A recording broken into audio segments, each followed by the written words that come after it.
রহস্য এবং রোমাঞ্চে ঘেরা ভূতকুঠির চ্যানেলে আপনাদের সকলকে জানাই স্বাগত। আজকের পর্বে আমাদের বিশেষ নিবেদন তারানাথ তান্ত্রিকের ফ্যান ফিকশন থেকে লেখক অনিক চক্রবর্তীর কলমে তারানাথ তান্ত্রিক ও মহাকালের অভিশাপ। গল্পে তারানাথ তান্ত্রিকের চরিত্রে রয়েছেন প্রীতম, বিভূতির চরিত্রে রয়েছেন ঋতদীপ, কিশোরীর চরিত্রে রয়েছেন সুদীপ এবং অন্যান্য চরিত্রে রয়েছেন দীপান্বিতা, পার্থ, প্রদ্যুৎ, শুভম, রিনি, রৌনক ও নভনীল। আবহ সৃষ্টিতে 62 FPS স্টুডিও এবং পোস্টার ডিজাইনে চিত্রায়ন। সকলকে জানাই আমাদের ভূত কুঠিরের পক্ষ থেকে অসংখ্য ধন্যবাদ। গল্পটি শুরু করার আগে আপনাদের সকলের কাছে অনুরোধ রইল আজকের গল্পটি শেষ পর্যন্ত শোনার জন্য। আশা করছি আপনাদের ভালো লাগবে। শুরু হচ্ছে আজকের গল্প তারানাথ তান্ত্রিক ও মহাকালের অভিশাপ।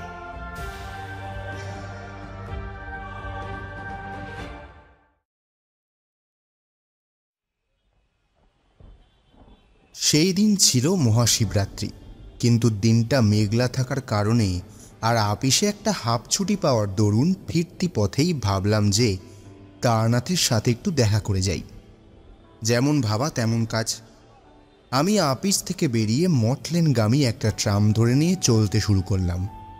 আর কিছুক্ষণের মধ্যে ট্রাম আমাকে নামিয়ে দিল মঠলেনে। মঠলেন কিন্তু আজকে অসংখ্য ভক্তবৃন্দে ছয়লাম। তারানাথের বাড়ির কাছেই একটা অতি জাগ্রত মন্দির আছে মহাকালের। সেইখানে মহাদেবকে জল আর দুধ দিয়ে স্নান করিয়ে নিজেদের মনের কামনা বাসনা জানাবার জন্য অনেকেই ভিড় করেছেন। ভাবলাম যেই রকম ভিড় তাতে এখন দর্শন করার সুবিধে হবে না, তার চাইতে বরং আমি তারানাথের কাছে গিয়ে একটা গল্প শুনে নিই। ফিরতি পথে ওই মন্দিরে একবার মাথা ঠেকালেই হবে। আমার সাথে ফুল বেলপাতা ছিল না, কিন্তু মনে ছিল অগাধ ভক্তি। তারপর তারানাথ বলেছেন মহাদেব হলেন আশুতোষ, অর্থাৎ যিনি খুব অল্পেতেই তুষ্ট হন। তাই আমার মাথা নুইয়ে প্রণামটুকুই মহাদেব গ্রহণ করবেন এই বিশ্বাস আমার মজ্জাগত আর অটুট আছে। আকাশ কালো করে মেঘ ঘনিয়ে এসছে, আর সেই সাথেই পাল্লা দিয়ে ঝোড়ো বাতাস বইছে। ফলেই ওই বাতাসের সাথে পাল্লা দিয়ে যে কিছুক্ষণের মধ্যেই দুর্যোগ সহ বৃষ্টি শুরু হবে সেইটা বলে দিতে হয় না। তারপর আজকে মহাদেবের বিয়ের দিন ঝড় বাদলা যে হবে এমনটাই তো কাম্য, তাই না? মোড়ের মাথার একটা দোকানে সদ্য ভাজা জিলিপি বিক্রি হচ্ছিল। ওই জিলিপি দেখে মনে হলো ঠাকুরমশাই মিষ্টি খেতে খুব ভালোবাসেন, তাই ওনার জন্য কিছু একটা হাতে করে নিয়ে যাওয়া দরকার। সব কিছু নিয়ে তারানাথের বাড়ির পথে রওনা দিলাম। দরজার কাছে আসতেই শুনলাম উচ্ছ্বসিত স্বরে কিশোরী হাসছে আর বলছেন কি ঠাকুরমশাই, এই বাদলার দিনে দেখবেন বিভূতি আসবেই। সে আসবে না এমনটা হতেই পারে না। আসলে আমাদের মনের মধ্যে টনক আছে, কখন আপনার এখানে এলে আপনার বলা জম্পেশ গল্পগুলো শুনে উপভোগ করা যাবে সেটা আমরা দীর্ঘদিন ধরে আস্তে আস্তে এক প্রকার জেনেই ফেলেছি। তাই সে এলে আমি বিন্দুমাত্র অবাক হব না। তারানাথ বললেন, আরে বাবা কিশোরী, তোমাকে বলে বলে হয়রান হয়ে গেলাম। আমার জীবনের অভিজ্ঞতাগুলো নিছকই শুধুই যে গল্প তা নয়, এক একটা সত্যিকারের ঘটনা। শুনলে তোমাদের অবাক হয়ে যেতেই হবে। এই জনবহুল শহরে আমার মুখে শোনা এসব কাহিনীগুলো অক্লেশে তোমরা মিথ্যে বলে অখ্যাতি করতেই পারো, কিন্তু আমার সাথে সেইগুলো প্রত্যক্ষ ঘটেছে, আর আমার সাথে হয়েছে বলেই আমি অনেক কিছু জানতে পেরেছি। তুমি বলো না, তুমি কি কোনোদিনও অপদেবী আর উপদেবীদের আসার আগে তাদের আগমন শক্তি টের পেয়েছো? পাওনি তো? কোনো সাধনা শুরু করার আগে কোনো ধরনের অভিজ্ঞতা হয় সেই সম্বন্ধে আমার পুঙ্খানুপুঙ্খ রূপে জানা রয়েছে। সেই সব পরিবেশ তো কখনোই দেখোইনি। দেখলে বুঝতে এই তারানাথ তান্ত্রিক কতটা বিপদজনক পরিস্থিতির মধ্যে এসে দিন গুজরান করত। তাই আমি ভাবি যে কিভাবে এক একটা বিপদের চক্রবহ থেকে আমি প্রাণপণে ফিরে এসেছি, বুঝলে কি না? বাহ ঠাকুরমশাই, আপনি আগাগোড়া কিছু না ভেবেই বলে দিলেন কি সুন্দর যে আমরা আপনার বলা কাহিনীকে ভাওতা বলে মনে করি। ওইটা কিশোরী হয়তো করে, কিন্তু আমি সর্বদাই আধ্যাত্মিকতা, তন্ত্রমন্ত্র ইত্যাদিতে ঘোর আস্থাবাদী ছিলাম। আর এইখানে আপনার কাছে বছরের পর বছর আসার পর আমার ওই বিশ্বাস অনেক বেশি স্থায়ী হয়েছে। আরে বিভূতি, তুমি কখন এলে? আমরা তো কল্পনাই করিনি। এই ঝড়ের বেগে প্রবেশ করে চমক লাগিয়ে দিলে। ব্যাপারটা কি ভাই? আমার আচমকা প্রবেশে কিশোরী এবং স্বয়ং তারানাথ পর্যন্ত চমকে উঠল। আমি পরিবেশ হালকা করার জন্য ঠোঁটের কোণে হেসে বললাম, আরে অনেকক্ষণ আগেই দরজার বাইরে থেকে কথাগুলো শুনেছি, তাই ঠাকুরমশাই যখন আমাদের এইভাবে বিনা কারণে অবিশ্বাসী বলছিলেন তখন জুৎসই উত্তর দিয়ে প্রবেশ করলাম। আরে বিভূতি, আমি তোমার কথা বলিনি। আসলে ব্যাপার কি জানো, অনেক ধরনের মানুষ আছে যারা অলৌকিক গল্প এই বৃষ্টি বাদলের দিনে শুনতে খুবই পছন্দ করে, কিন্তু তাদের মনে বিশ্বাস যে এইগুলো শুধু কথকের মন গড়া কাহিনী, ভিন্ন আর কিছুই নয়। সত্যিকারের তান্ত্রিক তো তোমরা দেখোইনি। আমি যেগুলো গল্পতে বলি সব আমার নিজের এই দুই চোখে দেখা, বুঝলে কি না? এই সময় তারানাথের কথায় খানিকটা ছেদ পড়ল, কেননা চারি ভেতর থেকে এসে আমাদের সামনে দাঁড়ালো। আমরা দেখলাম চারি একটা লাল পাড় সাদা গরদের শাড়ি পরেছে, তার এক হাতে ফুলের সাজি আর এক হাতে ঘটিতে দুধ। সে তারানাথকে উদ্দেশ্য করে বলল, বাবা, আমাকে তুমি 16 আনা দাও তো, পাশের মন্দিরে গিয়ে জল ঢেলে আসি। প্রণামী বাক্সে এই টাকাটা দেব। তারানাথ বিনা বাক্য ব্যয়ে নিজের পকেট হাতড়ে দিল 1 টাকার মুদ্রাটা। আমি চারিকে জিজ্ঞাসা করলাম, চারিমা, তোমাকে এইভাবে কে সাজিয়ে দিয়েছে? চারি মিষ্টি হেসে বলল, আমার মা কাকাবাবু। আমার মা আমাকে সাজিয়ে দিয়ে এই সময় চলে যেতে বলেছেন। মা ওই মন্দিরে ব্যস্ত আছেন, মহাদেবের ভোগ রান্না হচ্ছে, আর একটু পরেই বিতরণ শুরু হবে। আমি ওই ফাঁকে গিয়ে মহাদেবের মাথায় জল দিয়ে আসি। চারি চলেই যাচ্ছিল, কিন্তু তারানাথ পেছন থেকে মেয়েকে ডেকে বললে, এই চারি, কালকে যেই মন্ত্রটা শিখিয়ে দিলাম ওইটা মনে আছে তো? শিবলিঙ্গের মাথায় বেলপাতার নীলকণ্ঠ ফুল স্পর্শ করিয়ে মনে মনে মন্ত্রটা জপ করে তারপরেই কিন্তু জল আর দুধ দই দিয়ে অভিষেক করবি। হ্যাঁ বাবা, আমার সব কিছু মনে আছে। বৃষ্টি ভেজা পথের ওপর দিয়ে পদশব্দ তুলে চারি বেরিয়ে পড়ল বাইরে। তারানাথকে জিজ্ঞাসা করলাম, কি মন্ত্র ঠাকুরমশাই? আর ওই মন্ত্রটা কি খুব কার্যকরী? হ্যাঁ বিভূতি, তোমরা তো জানোই আমার বেশিরভাগ সময় কেটেছে ওই গ্রামগঞ্জে। আমার পৈতৃক ভিটে যেই গ্রামে, সেইখানে ছিল অতি প্রসিদ্ধ একটি শিব মন্দির। ওই মন্দিরটা সম্পর্কে অনেক কিংবদন্তি ছিল।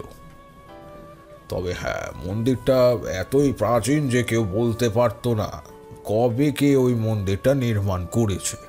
তবে এইটুকু শুনেছিলাম, আমাদের গ্রামের যেইখানে ওই মন্দিরটা অবস্থিত সেইখানে নাকি অনেক দিন আগে ঘন অরণ্য ছিল। সেইখানেই নাকি মাটি ফুঁড়ে ওই শিবলিঙ্গ আপনা থেকে মাটি থেকে ঠেলে উঠেছিল। আর শুধু তাই নয়, অনেক আগে যখন ওইখানে গ্রামের কোনো চিহ্নই ছিল না, আমার ওই পৈতৃক ভিটে যেই জমির ওপর দাঁড়িয়েছিল সেইখানে নাকি জলা জঙ্গল ভূমি ছিল। আর এও সত্যি যে কৈখালির মাঠ সেটাও ছিল ঘন বনে আবৃত।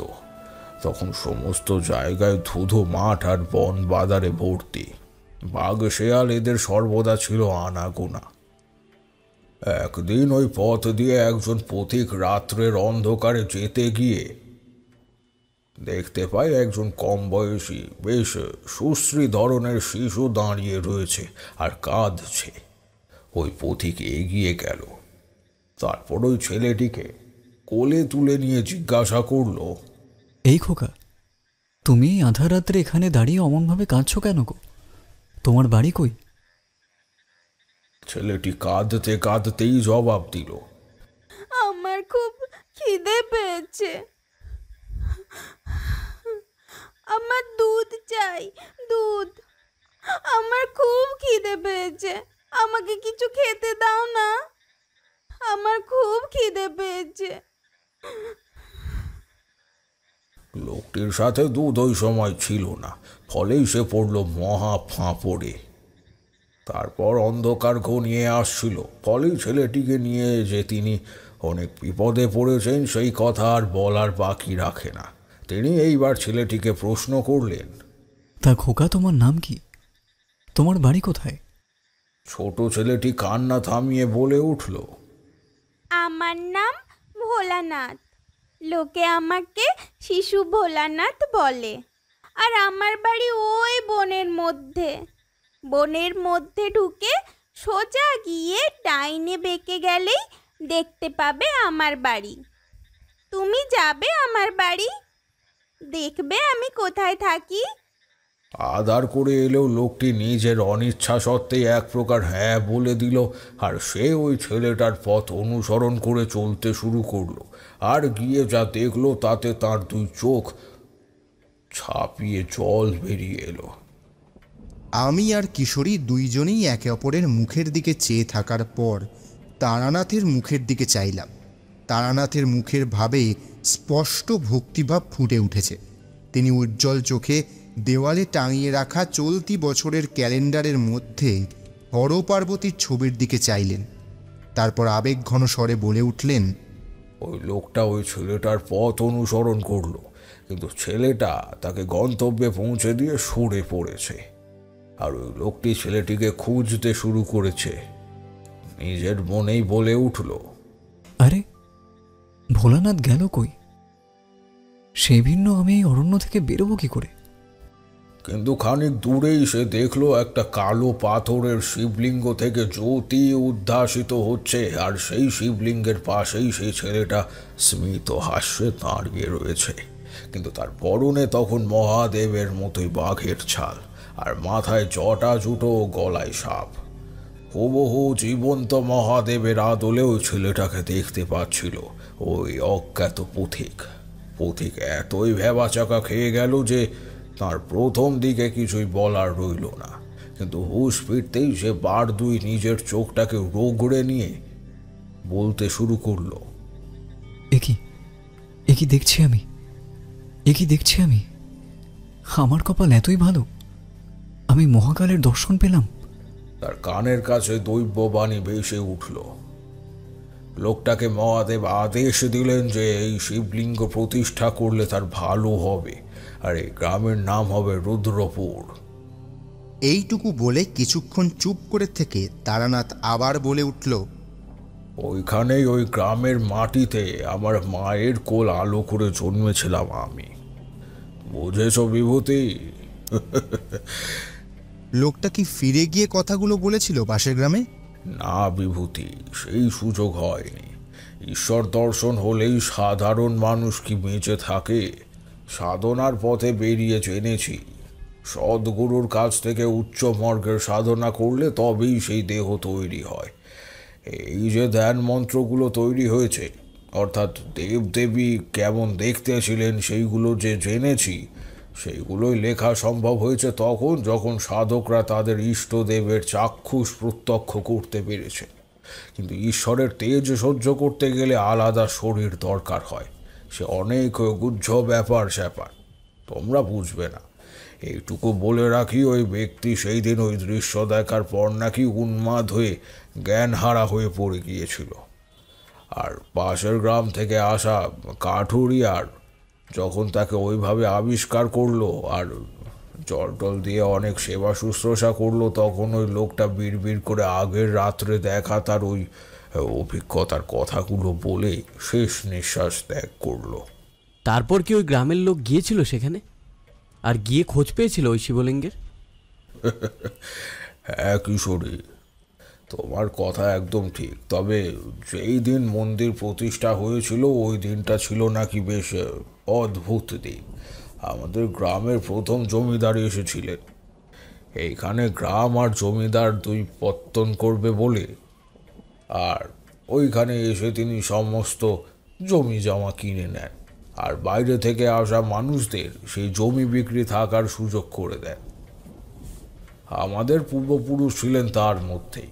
ক্রমেই জমিদারের কাছে সংবাদ যায় যে ওই বনের মধ্যে একটা শিবলিঙ্গ রয়েছে, যেটা মানুষরা পুজো অর্চনা করেছে। কিন্তু খোলা আকাশের নিচে রেখে মহাদেবের পুজো তিনি পছন্দ করলেন না।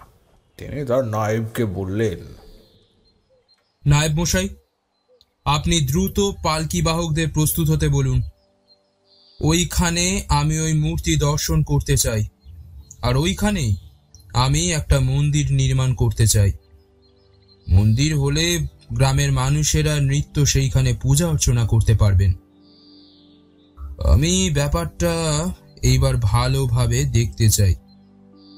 আমার আরাধ্যা মহাদেবের এই পূজা অতি ধুমধাম করে হবে, আর এই গ্রামের নাম আমি নিজে ওই দিন ঠিক করব। নায়েব মশাই এবার বলে উঠলেন, সে তো খুব ভালো কথা। শুনেছি ওই মহাদেবের নাকি অনেক মাহাত্ম্য আছে। নিয়ম মতো পুজো পেলে হয়তো আমাদের গ্রামের কল্যাণ হবে। তাহলে আপনি কখন যেতে চান জমিদার মশাই? শুভস্য শীঘ্রম। এখন বেশ দিনের আলো আছে। এই সময় গেলে জঙ্গলের মধ্যেকার ওই শিবের থানে আমরা পৌঁছে যাব। চলো, আর দেরি না করে বেরিয়ে পড়ি। এই বলে জমিদার আজ্ঞা হেতু নায়েব মনোরঞ্জন চাটুর্যে বেরিয়ে পড়লেন সব কিছুর জোগাড় যন্ত্র করতে। আর সেই দিন জমিদার বাবু পালকিতে নিজের স্ত্রীকে নিয়ে পৌঁছলেন ওইখানে। কিন্তু ঠাকুরমশাই, জমিদারবাবু ওইখানে একাই তো যেতে পারত, তাহলে ওইখানে নিজের বিয়ে করা বউকে কেন নিয়ে গেলেন?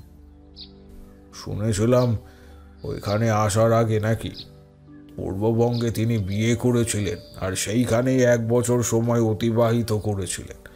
তাদের কোনো সন্তানাদি হয়নি, তাই ওইখান থেকে এইখানে এসেছিলেন।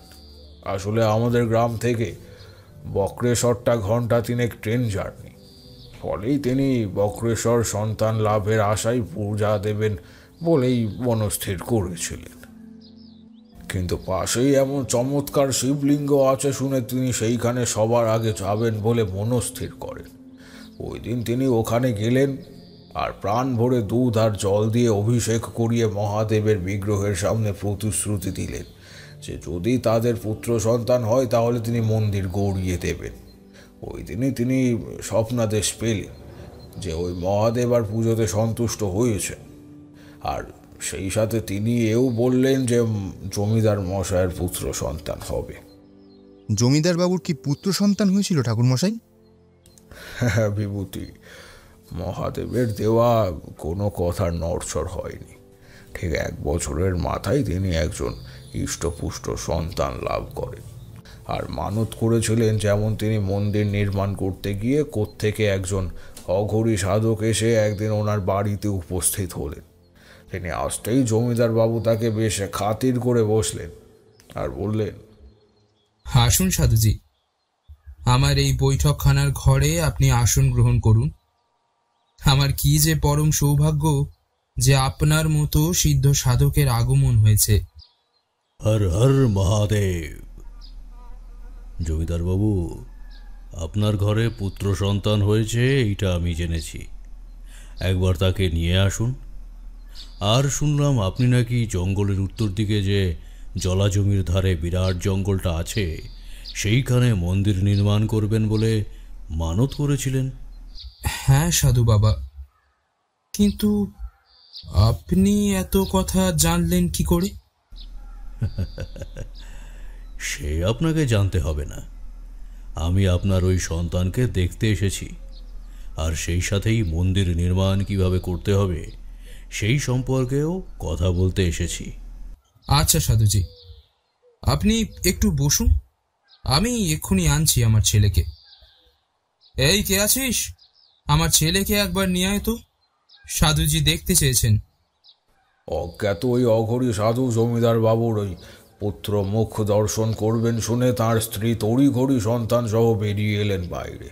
সাধু দেখল সদ্য ভূমিষ্ঠ ওই ছেলেটিকে এবং বেশ খানিকক্ষণ দেখার পর বললেন, জমিদার মশাই, দেবাদিদেব এই পুত্র আপনাকে দিয়েছেন। এবং আপনার আরেকটা পুত্রও হবে, এইটাও কিন্তু আমি বলে দিচ্ছি। কিন্তু প্রথম সন্তান মাত্র 20 বছর বয়সে সন্ন্যাসী দীক্ষা নিয়ে এই বাড়ির পথ ত্যাগ করবে আর নিজেকে মহাদেবের উপাসনার কাজেই লাগিয়ে দেবে। তাহলে আমাদের এই বংশপ্রদীপ কি এইখানেই নিভে যাবে? ছেলে যদি বৈরাগী হয়ে যায় তাহলে আমার এই বিরাট জমিদারি কে সামলাবে? আমার আর আমার স্ত্রীর মৃত্যুর পর তো এই জমিদারি 12 ভূতে লুটে পুটে খাবে সাধুজি। জমিদার বাবু ভেঙে পড়লেন আর ওনার অশ্রুজল মাটিতে পড়তে শুরু করলো। আর ওইদিকে সাধু তখন চোখ মুজে দাঁড়িয়েছিলেন। তারপর চোখ খুলে জমিদার বাবুর স্ত্রীর দিকে একবার নিজের অন্তর্ভেদী দৃষ্টি এনে বললেন, চিন্তার কিছু নেই। এই মন্দির নির্মাণ কার্য যদি সুসম্পন্ন হয় তাহলে আপনার গৃহিণীর গর্ভে আরেকটি পুত্র সন্তান আসবে। আপনার কনিষ্ঠ সন্তান এই বিষয় সম্পত্তির দেখাশোনা করবেন। তবে আপনার সম্পত্তির 3/4 কিন্তু ওই মন্দিরে দেবোত্তর করতে হবে। এইটাতে আপনি কি রাজি? হ্যাঁ সাধুজি, আমার একজন ছেলে যদি আমার এই গড়ে তোলা জমিদারি দেখে তাহলে আমার কোনো আপত্তি নেই দেবোত্তর করতে। মহাদেবের কৃপাতেই তো আজ আমার পুত্র সন্তান লাভ হলো। তবে তার নাম কি রাখা যায় কিছু বলবেন? সে নিয়ে কিছু ভাববেন না। যে পুত্র সন্তান দিয়েছে সেই ঈশ্বর এই গ্রামের নাম আর আপনার পুত্রর নাম দুটি ঠিক করে রেখেছেন।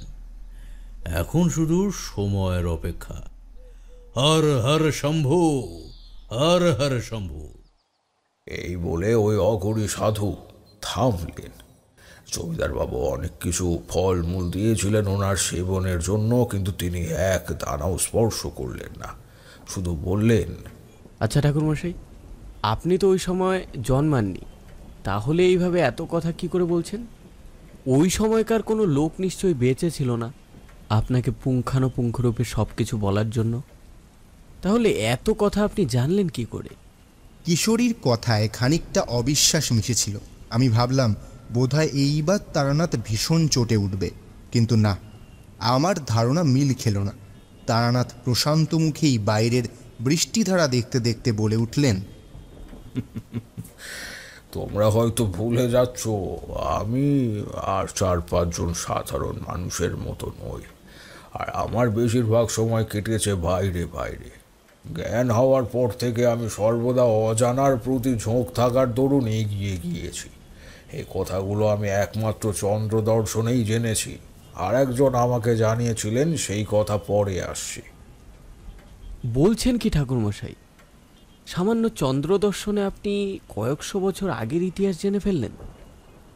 আদৌ কি এগুলো বিশ্বাসযোগ্য? নয়তো কি কিশোরী, তবে এখন আমি তোমার বিশ্বাস অর্জনের জন্য চন্দ্র দর্শনের ব্যাখ্যা দিতে সময় নষ্ট করব না। এইবার শোনো, জমিদার বাবুর সাথে ওই অঘরী শিব ভক্ত সাধু জঙ্গলের পথে রওনা হলেন। আর জঙ্গলের পথে যেইখানে মূর্তিটা আছে সেই দিক চলতে শুরু করলেন। বহুদিন ধরে দূর দূরান্ত থেকে ভক্ত সমাগম হেতু জঙ্গলের মধ্যে একটা পায়ে হাঁটা পথ তৈরি হয়ে গিয়েছিল আপনা থেকে। ফলেই 1 ঘন্টার পথ আধা ঘন্টায় পৌঁছে গেলেন ওরা। জমিদার মশাই বললেন, এই যে সাধু বাবা, এই হচ্ছে আমাদের গ্রামের সেই শিবলিঙ্গ, যা কোনো এক সময় নিজে থেকেই মাটি ফুঁড়ে বেরিয়ে এসেছিল। এইখানেই আমার ইচ্ছে আছে মন্দির নির্মাণ করে দেওয়ার। বাহ বাহ, 1 মিনিট দাঁড়াও তুমি। কি করবেন আপনি? সাধু নিজের ত্রিশূল বেশ খানিকটা তফাতে রেখে শুরু করলেন গুন্ডি কাটতে। আর ওই গুন্ডি কাটলেন শিবলিঙ্গ থেকে প্রায় ফুট খানেক তফাতে রেখে। আর বারবার বলতে লাগলেন, ওম নমঃ শিবায়, ওম নমঃ শিবায়, ওম নমঃ শিবায়। ওনার মন্ত্রপাঠেই জঙ্গলের নির্জনতা ভঙ্গ হলো। আর সেই সাথে মহাদেবের মাথার ওপর অর্পণ করে রাখা 1 গাদা ফুল এভাবে পড়ে গেল মাটিতে, যেন সেইটাকেও নামিয়ে রাখলো। আর আধা ঘন্টার মধ্যে প্রচণ্ড বৃষ্টি শুরু হলো। মহাদেবের মাথার ওপর একটা বেল গাছ ছিল, সেই বৃষ্টির জল বেলপাতা থেকে চুইয়ে এমনভাবে মাথার মধ্যে পড়ছিল যেন মনে হচ্ছিল সত্যি সত্যি কেউ দেবাদি দেবের মাথায় জল দিচ্ছে। এই দৃশ্য দেখে সকলের মনে ভক্তি শ্রদ্ধার ভাব জাগিয়ে উঠল। যাই হোক, ওই অঘরী সাধু এইবার বলে উঠলেন, জমিদার মশাই, এই আমি গণ্ডি নির্মাণ করে দিলাম। এর ফলে মন্দির চত্বর আর কেউ অপবিত্র করতে পারবে না। মন্দির নির্মাণ করবার আগে এই চত্বর সবার আগে পরিষ্কার থাকা দরকার। আপনি মন্দির নির্মাণের কাজ শুরু করিয়ে দিন। মন্দির প্রতিষ্ঠা হবে কোন দিন সাধুজি? আসছে ফাল্গুন মাসের কৃষ্ণপক্ষের চতুর্থ তিথিতে পড়েছে মহাশিবরাত্রি। ওই দিন আমি আবার আসব। সেই দিনই হবে এইখানে দেবাদিদেবের পূজার সাথেই বিরাট যজ্ঞ। প্রস্তুত থাকবেন কিন্তু। ফাল্গুন মাসে মন্দির প্রতিষ্ঠা মানে তো হাতে মাত্র 1 মাস ছিল, তাই না ঠাকুরমশাই? হ্যাঁ বিভূতি, একদম ঠিক বলেছ। আসলে ওই দিনটা খুব শুভ ছিল, মহাদেবের বিয়ের দিন। যদি কোনো কাজ তুমি করো তাহলে সেইটা জ্যোতিষশাস্ত্রে অনেক ফলপ্রদ বলে ধরা হয়। সাধু যে দিনটি ঘোষণা করলেন সেই মাসটা ছিল মাঘ। আর এতে অবাক হওয়ার কিছুই নেই। তখনকার দিনে গ্রামগঞ্জে সিমেন্ট বালির ব্যাপার ছিল না, সম্পূর্ণ গৃহস্থের বাড়ি পর্যন্ত তৈরি হতো ওই তোমার মাটি দিয়ে। তাই 1 মাসে মাটির মন্দির নির্মাণ করাটা এমন কঠিন কাজ কিছুই ছিল না। তবে যেমন তেমন মাটি দিয়ে করলে হতো না, গঙ্গা জল দিয়ে মাটি মেখে তারপর ওই মন্দিরটা তৈরি করার কথা বলা হয়েছিল। সম্পূর্ণ গঙ্গা মৃত্তিকা দিয়ে এই মন্দিরটা তৈরি করা হয়েছিল। বলছেন কি, অত গঙ্গা জল কোত্থেকে এসেছিল? অবাক হয়ে আমি জিজ্ঞাসা করলাম। তারানাথ মৃদু হেসে বলল, বাবা, এসব হচ্ছে জমিদারের ব্যাপার স্যাপার। আমাদের পাশের গ্রামে অনেক বড় একটা নদী ছিল, গঙ্গার জল বইতো ওখানে। মন্দিরটা সম্পূর্ণ গণ্ডি কেটে দিয়ে তারপর সেই সাধক অঘরী গিয়েছিলেন সেই গ্রামে। জমিদার বাবুকে অবধি ওনার সাথে পায়ে হেঁটে যেতে হয়েছিল। সাধক বলেছিলেন, জমিদার বাবু, এই মন্দির নির্মাণ করতে গেলে অনেক শুদ্ধাচারে করতে হবে। তার আগে আপনাকে ওই গঙ্গায় বুক অবধি ডুবে আমার সাথে মহাদেবের রুদ্রমন্ত্র পাঠ করতে হবে। ওই মন্ত্রপাঠের বিধি প্রায় 7 দিন করতে হবে।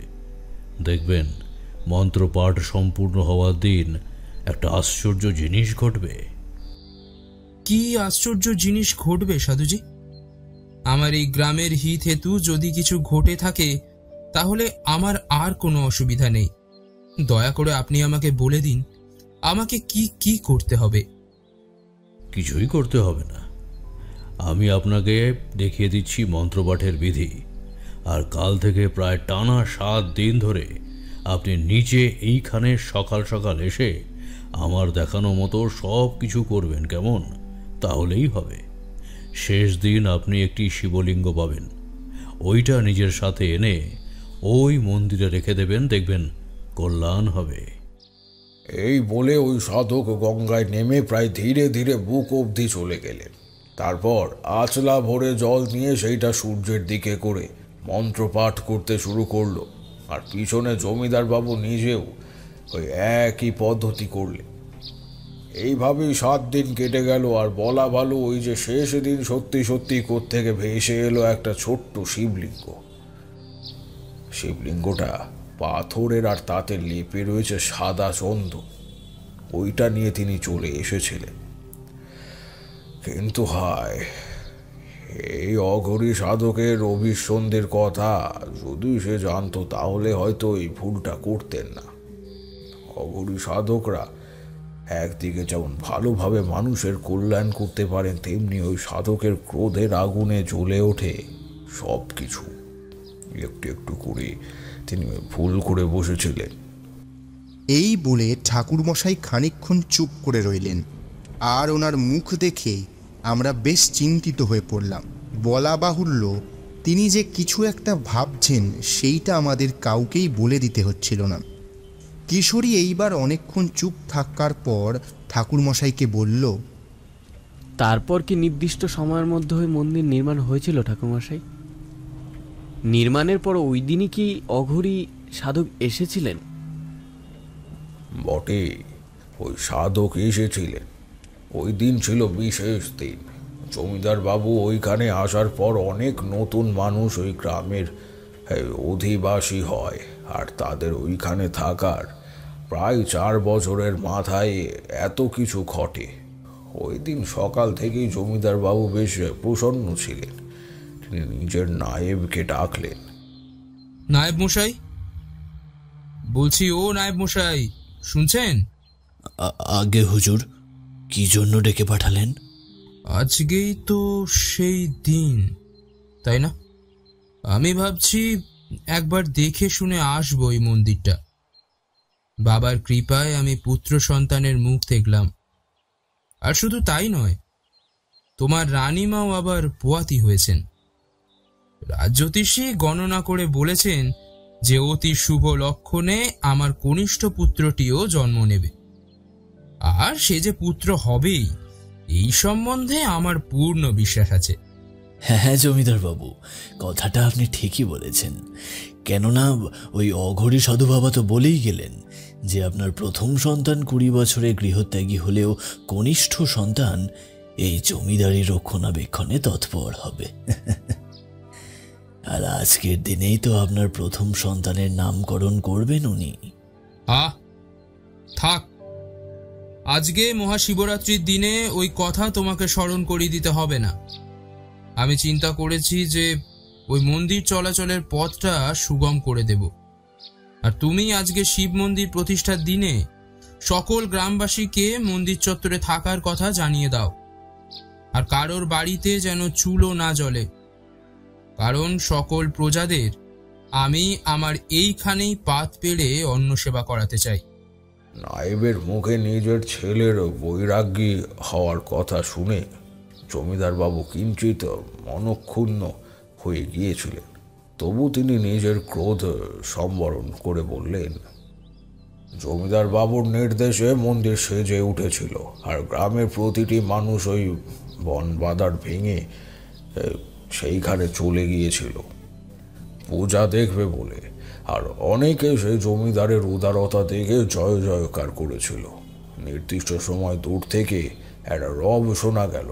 ওই বজ্র কঠিন রব শুনে সকল গ্রামবাসী আর খোদ জমিদার কাটা দিয়ে উঠল গায়ে।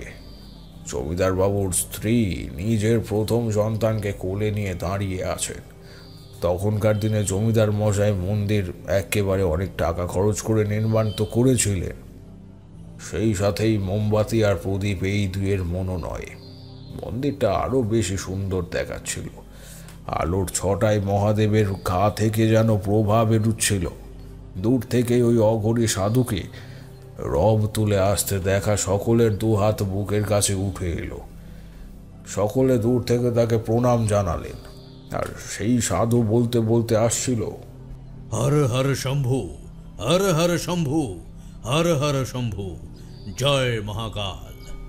জমিদার বাবু, আমি যেমনটা বলেছিলাম সবটা তেমনভাবেই আয়োজন করেছেন তো? কাজে কর্মতে কোনো ত্রুটি হয়নি তো? মনে রাখবেন, মহাকাল অল্পেতে যেমন তুষ্ট হন, তেমনি কিন্তু ক্ষেপে গেলে আর রক্ষে নেই।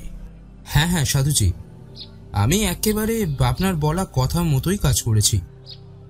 এইবার আপনি পূজা শুরু করুন। এইবার ওই অঘরী সাধক কিন্তু বাতাসে নাক টানলেন। নাক টানার পর ওনার মনের মধ্যে কেমন যেন সন্দেহের ভাব হলো। তারপর তিনি নিজের ঝুলি থেকে শ্মশানের ছাই ভস্য বের করে সেইটা মন্দির চত্বরে ছড়িয়ে দিলেন। আর সেই সাথেই উনি মন্দিরে ঘুরে বীজ মন্ত্র জপ করতে করতে কি যেন করলেন। তারপর বললেন, জমিদার বাবু, আমি এই গ্রামে একটা বিপদের গন্ধ পাচ্ছি। ওই বিপদকে ঠেকিয়ে রাখতে না পারলে কিন্তু সব কিছু ধ্বংস হয়ে যাবে। এই সুজলা সুফলা গ্রাম কিন্তু একেবারে শ্মশান হয়ে যাবে। কিন্তু কি বিপদের আভাস আপনি পাচ্ছেন সাধুজি? এইখানে তো কাছে পিঠে শ্মশান নেই, তাহলে এইখানকার বাতাসে শ্মশানের গন্ধ পাচ্ছি কেন? সত্যিই তো সাধুজি, এইখানে কোনো শ্মশান নেই।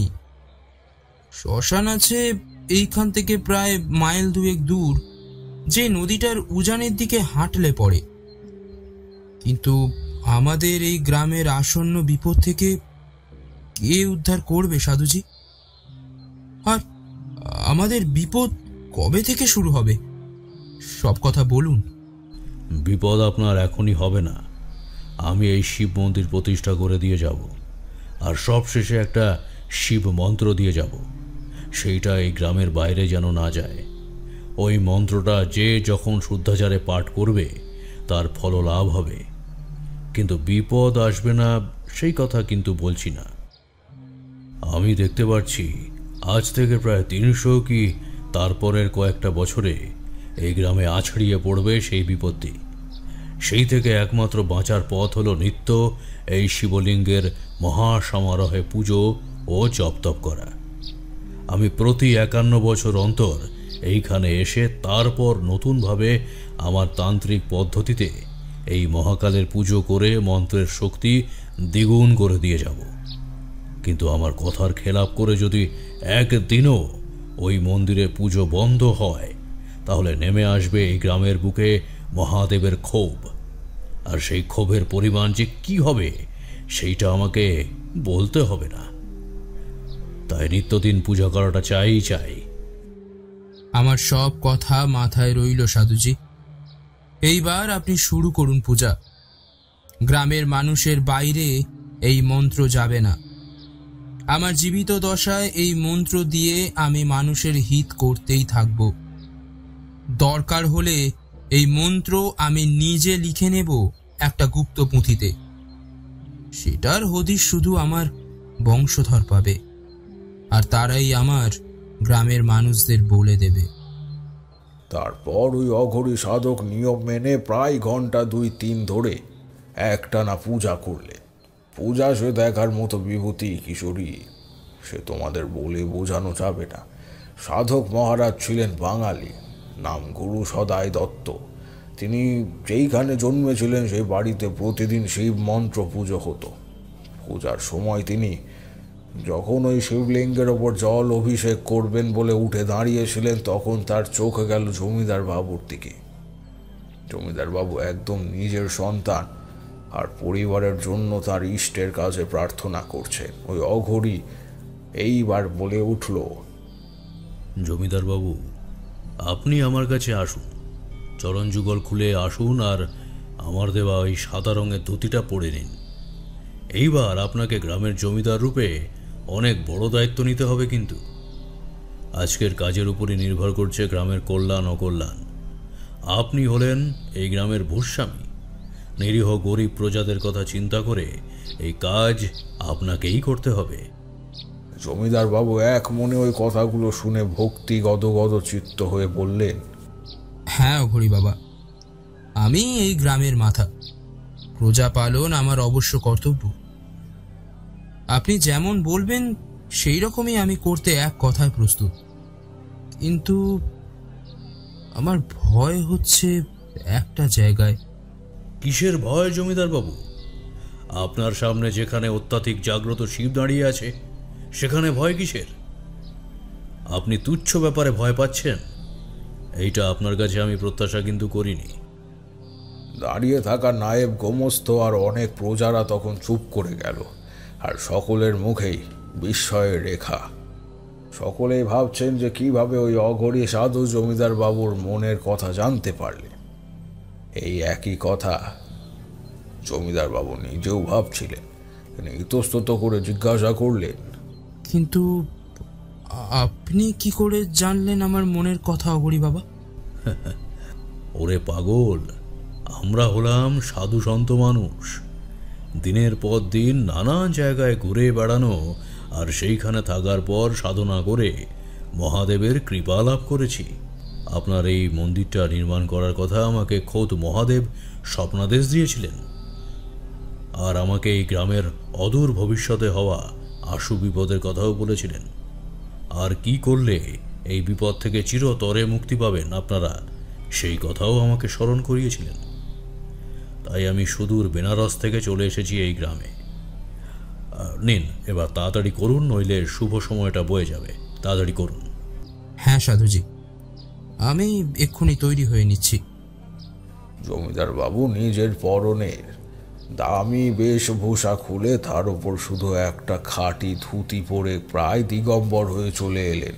মন্দিরের ভেতরে প্রজাদের প্রবেশ নিষেধ ছিল, কেননা ওই সময় প্রতিষ্ঠার ক্ষেত্রে খুবই গুরুত্বপূর্ণ দিন ছিল। দরজা ভিতর থেকে বন্ধ করে দেওয়া হলো, আর ভিতর থেকে সাধু আর জমিদার বাবুর কণ্ঠে শোনা গেল একটাই ধ্বনি, ওম নমঃ শিবায়, ওম নমঃ শিবায়, ওম নমঃ শিবায়। অঘরী নিজের হাত ধরে থাকা বড় মাটির কলসিটা ধরে রইলে, আর সেইটা মধ্যেকার জলটা একটা গুপ্ত মন্ত্র বিড় বিড় করতে করতে শুদ্ধ করে দিয়ে জমিদার বাবু হাতে দিলেন। আর হাতে দিতেই ওনার শরীরটা থরথর করে কেঁপে উঠল। আর অঘরী বললে, জমিদার বাবু, আমি মন্ত্র পড়ছি, আর আপনি জলটা বর্ষণ করুন। একে একে জমিদার বাবু জল আর দুধ দই তরল পদার্থ দিয়েই অভিষেক করলেন। আর সেই সময়ই ওই অঘরী সাধক আর কানে কানে 8 অক্ষরের একটা মন্ত্রপাঠ করলেন, গুনে গুনে 3 বার। তার মন্ত্রপাঠ শেষ হতেই জমিদার বাবু ওইখানেই অজ্ঞান হয়ে গেলেন। শুধু শুনতে পেলেন দূর থেকে ভেসে আসছে ঘণ্টার অবিরাম ধ্বনি, আর বাইরে থেকে প্রজারা বলছে, হর হর শম্ভু, হর হর শম্ভু, হর হর শম্ভু।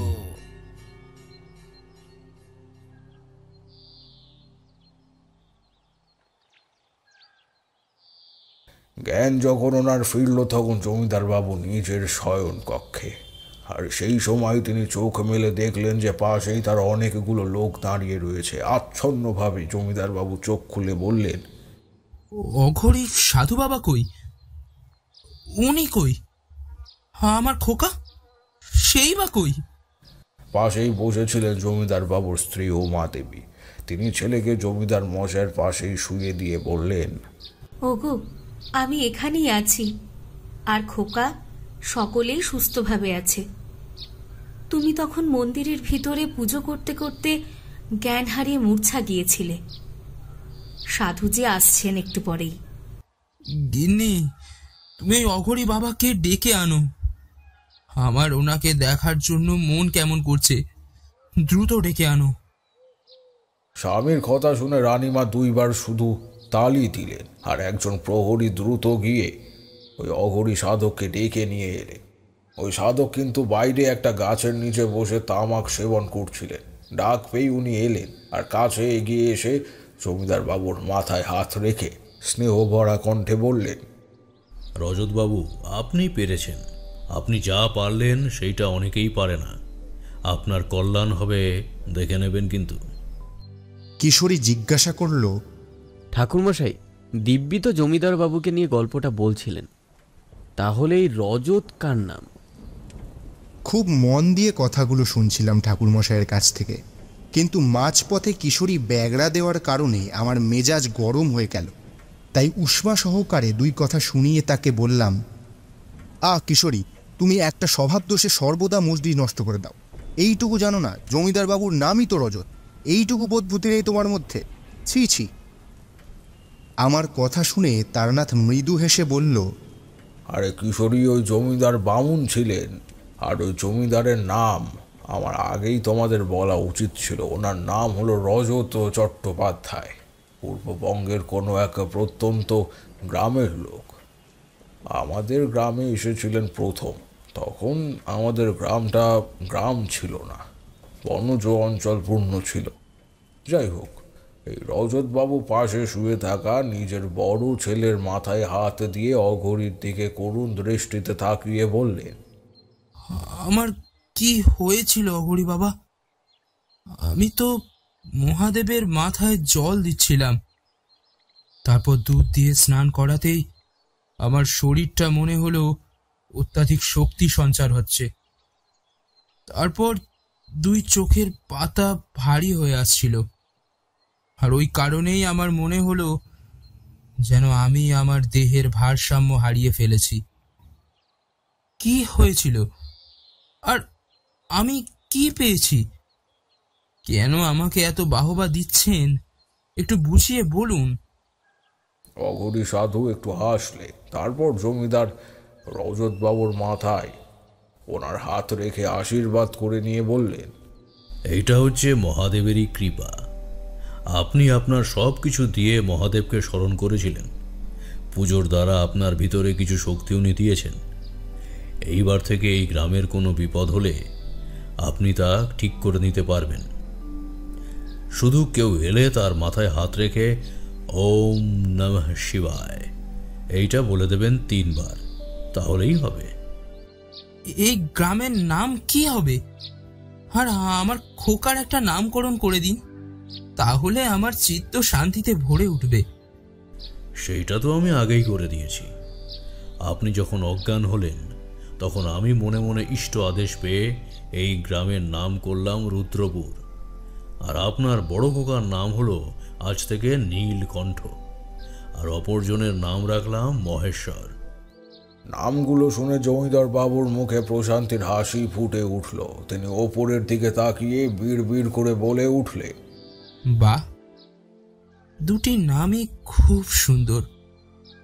বড় খোকা নীলকণ্ঠ আর ছোট খোকা মহেশ্বর। কিন্তু কিন্তু এ কি সাধুজি, আপনার চোখে মুখে আমার ছেলেকে দেখার পর অমন গভীর ভাব ফুটে উঠল কেন? আমার যে কিছুই স্পষ্ট হচ্ছে না। জমিদার বাবু, আপনার বড় ছেলের নিয়তি দেখেই আমি বুঝতে পারলাম এই কথাটা, তাই এমনভাবে চিন্তিত হয়ে উঠেছি। আপনার ওই ছেলের মধ্যে মহা সাধক হওয়ার উপযুক্ত লক্ষণ আছে, কিন্তু নির্দিষ্ট বয়সে পৌঁছালে তাকে আমি বৈরাগী করে নিয়ে চলে যাব আর দীক্ষাও দেব। সাধনা করলে অনেক দূর পর্যন্ত সে উঠবে, এই কথা যেমন সত্যি তেমনি কি সাধুজি? আমার বড় ছেলের কপালে কোনো ফাঁড়া টাড়া আছে নাকি? বেশ খানিকটা ভেবে নিয়ে ওই অঘরী সন্ন্যাসী এইবার মুখ খুললেন, তারপর বললেন, হ্যাঁ আছে। আপনার ছেলে যদি সাধনার উচ্চ স্তরে উঠে যায় তাহলে সে অনেক শক্তি পাবে, আর এই গ্রামের যে ক্ষতি করতে চায় তার কার্যসিদ্ধি হবে না। তাই সে নানাবিধভাবে আপনাদের ছেলেকে মেরে ফেলার চেষ্টা করবে। সাধুজি, এর থেকে কি পরিত্রাণের কোনো উপায় নেই? আমরা কখন বুঝবো যে আমার ছেলের ক্ষতি হতে চলেছে? রানীমা কথাটা বলে উঠলেন কিঞ্চিত অশ্রু বর্ষণ করে। সাধুজি এইবার ধীরে ধীরে জবাব দিয়ে বললেন, বিপদ যখন আছে তখন পরিত্রাণ তো আছেই। সব কিছুর একটা সুরাহা ঈশ্বর আমাদের জন্য করেই রেখেছেন, আমাদের শুধু সেইটা খুঁজে বের করে নিতে হবে। হ্যাঁ, আপনার বড় সন্তান নীলকণ্ঠকে আপনি কিন্তু একটা নির্দিষ্ট সময় পর্যন্ত চোখে চোখে রাখবেন, কেননা সে নিজেও জানে না তার মধ্যে কত শক্তি আছে। এই পুত্র মহাদেব দিয়েছেন এবং আপনার ছেলের জন্মটাও হয়েছে শুভ লগ্নে, তাই অপার শক্তির অধিপতি সে। কিন্তু সদ্গুরু দ্বারা দীক্ষা প্রদান করে মন্ত্র দিয়ে ওই শক্তি জাগিয়ে তুলতে পারলে সে আমার থেকেও অনেক বড় মাপের সাধক হবে। কিন্তু সাধুজি, আমার ছেলের কে এবং কেন ক্ষতি করতে চাইছে সেইটা সম্বন্ধে কিছুই তো বললেন না। তাহলে সতর্ক হব কি করে? ওই যে আমি আগেই বলেছিলাম, মন্দিরের কাছে আমি শ্মশানের গন্ধ পেয়েছি। কেউ একটা আছে এই গ্রামে যে কিনা সুপ্ত অবস্থায় আছে। সে যদি একবার জেগে ওঠে তাহলে এই রুদ্রপুর গ্রাম শ্মশানে পরিণত হবে, আর তার কাজে বাধা হতে পারে একমাত্র আপনার বড় পুত্র নীলকণ্ঠ। কিন্তু এখন তার অনেক দেরি। ছেলেটাকে রানীমা, আমার অনুরোধ রইল কারুর কোলে কিন্তু দেবেন না, আর বাইরে বের করবেন 5 বছর বয়স অতিক্রম হওয়ার পরেই। নইলে তার দিকে একবার যদি কারুর নজর লাগে কিংবা খারাপ বাতাস তার গায়ে লাগে, তাহলে এই ছেলে কিন্তু খুব ভুগে ভুগে শেষ পর্যন্ত মারা যাবে। এই ছেলে মহাদেবের আশীর্বাদ প্রাপ্ত কৃপাধন্য ছেলে।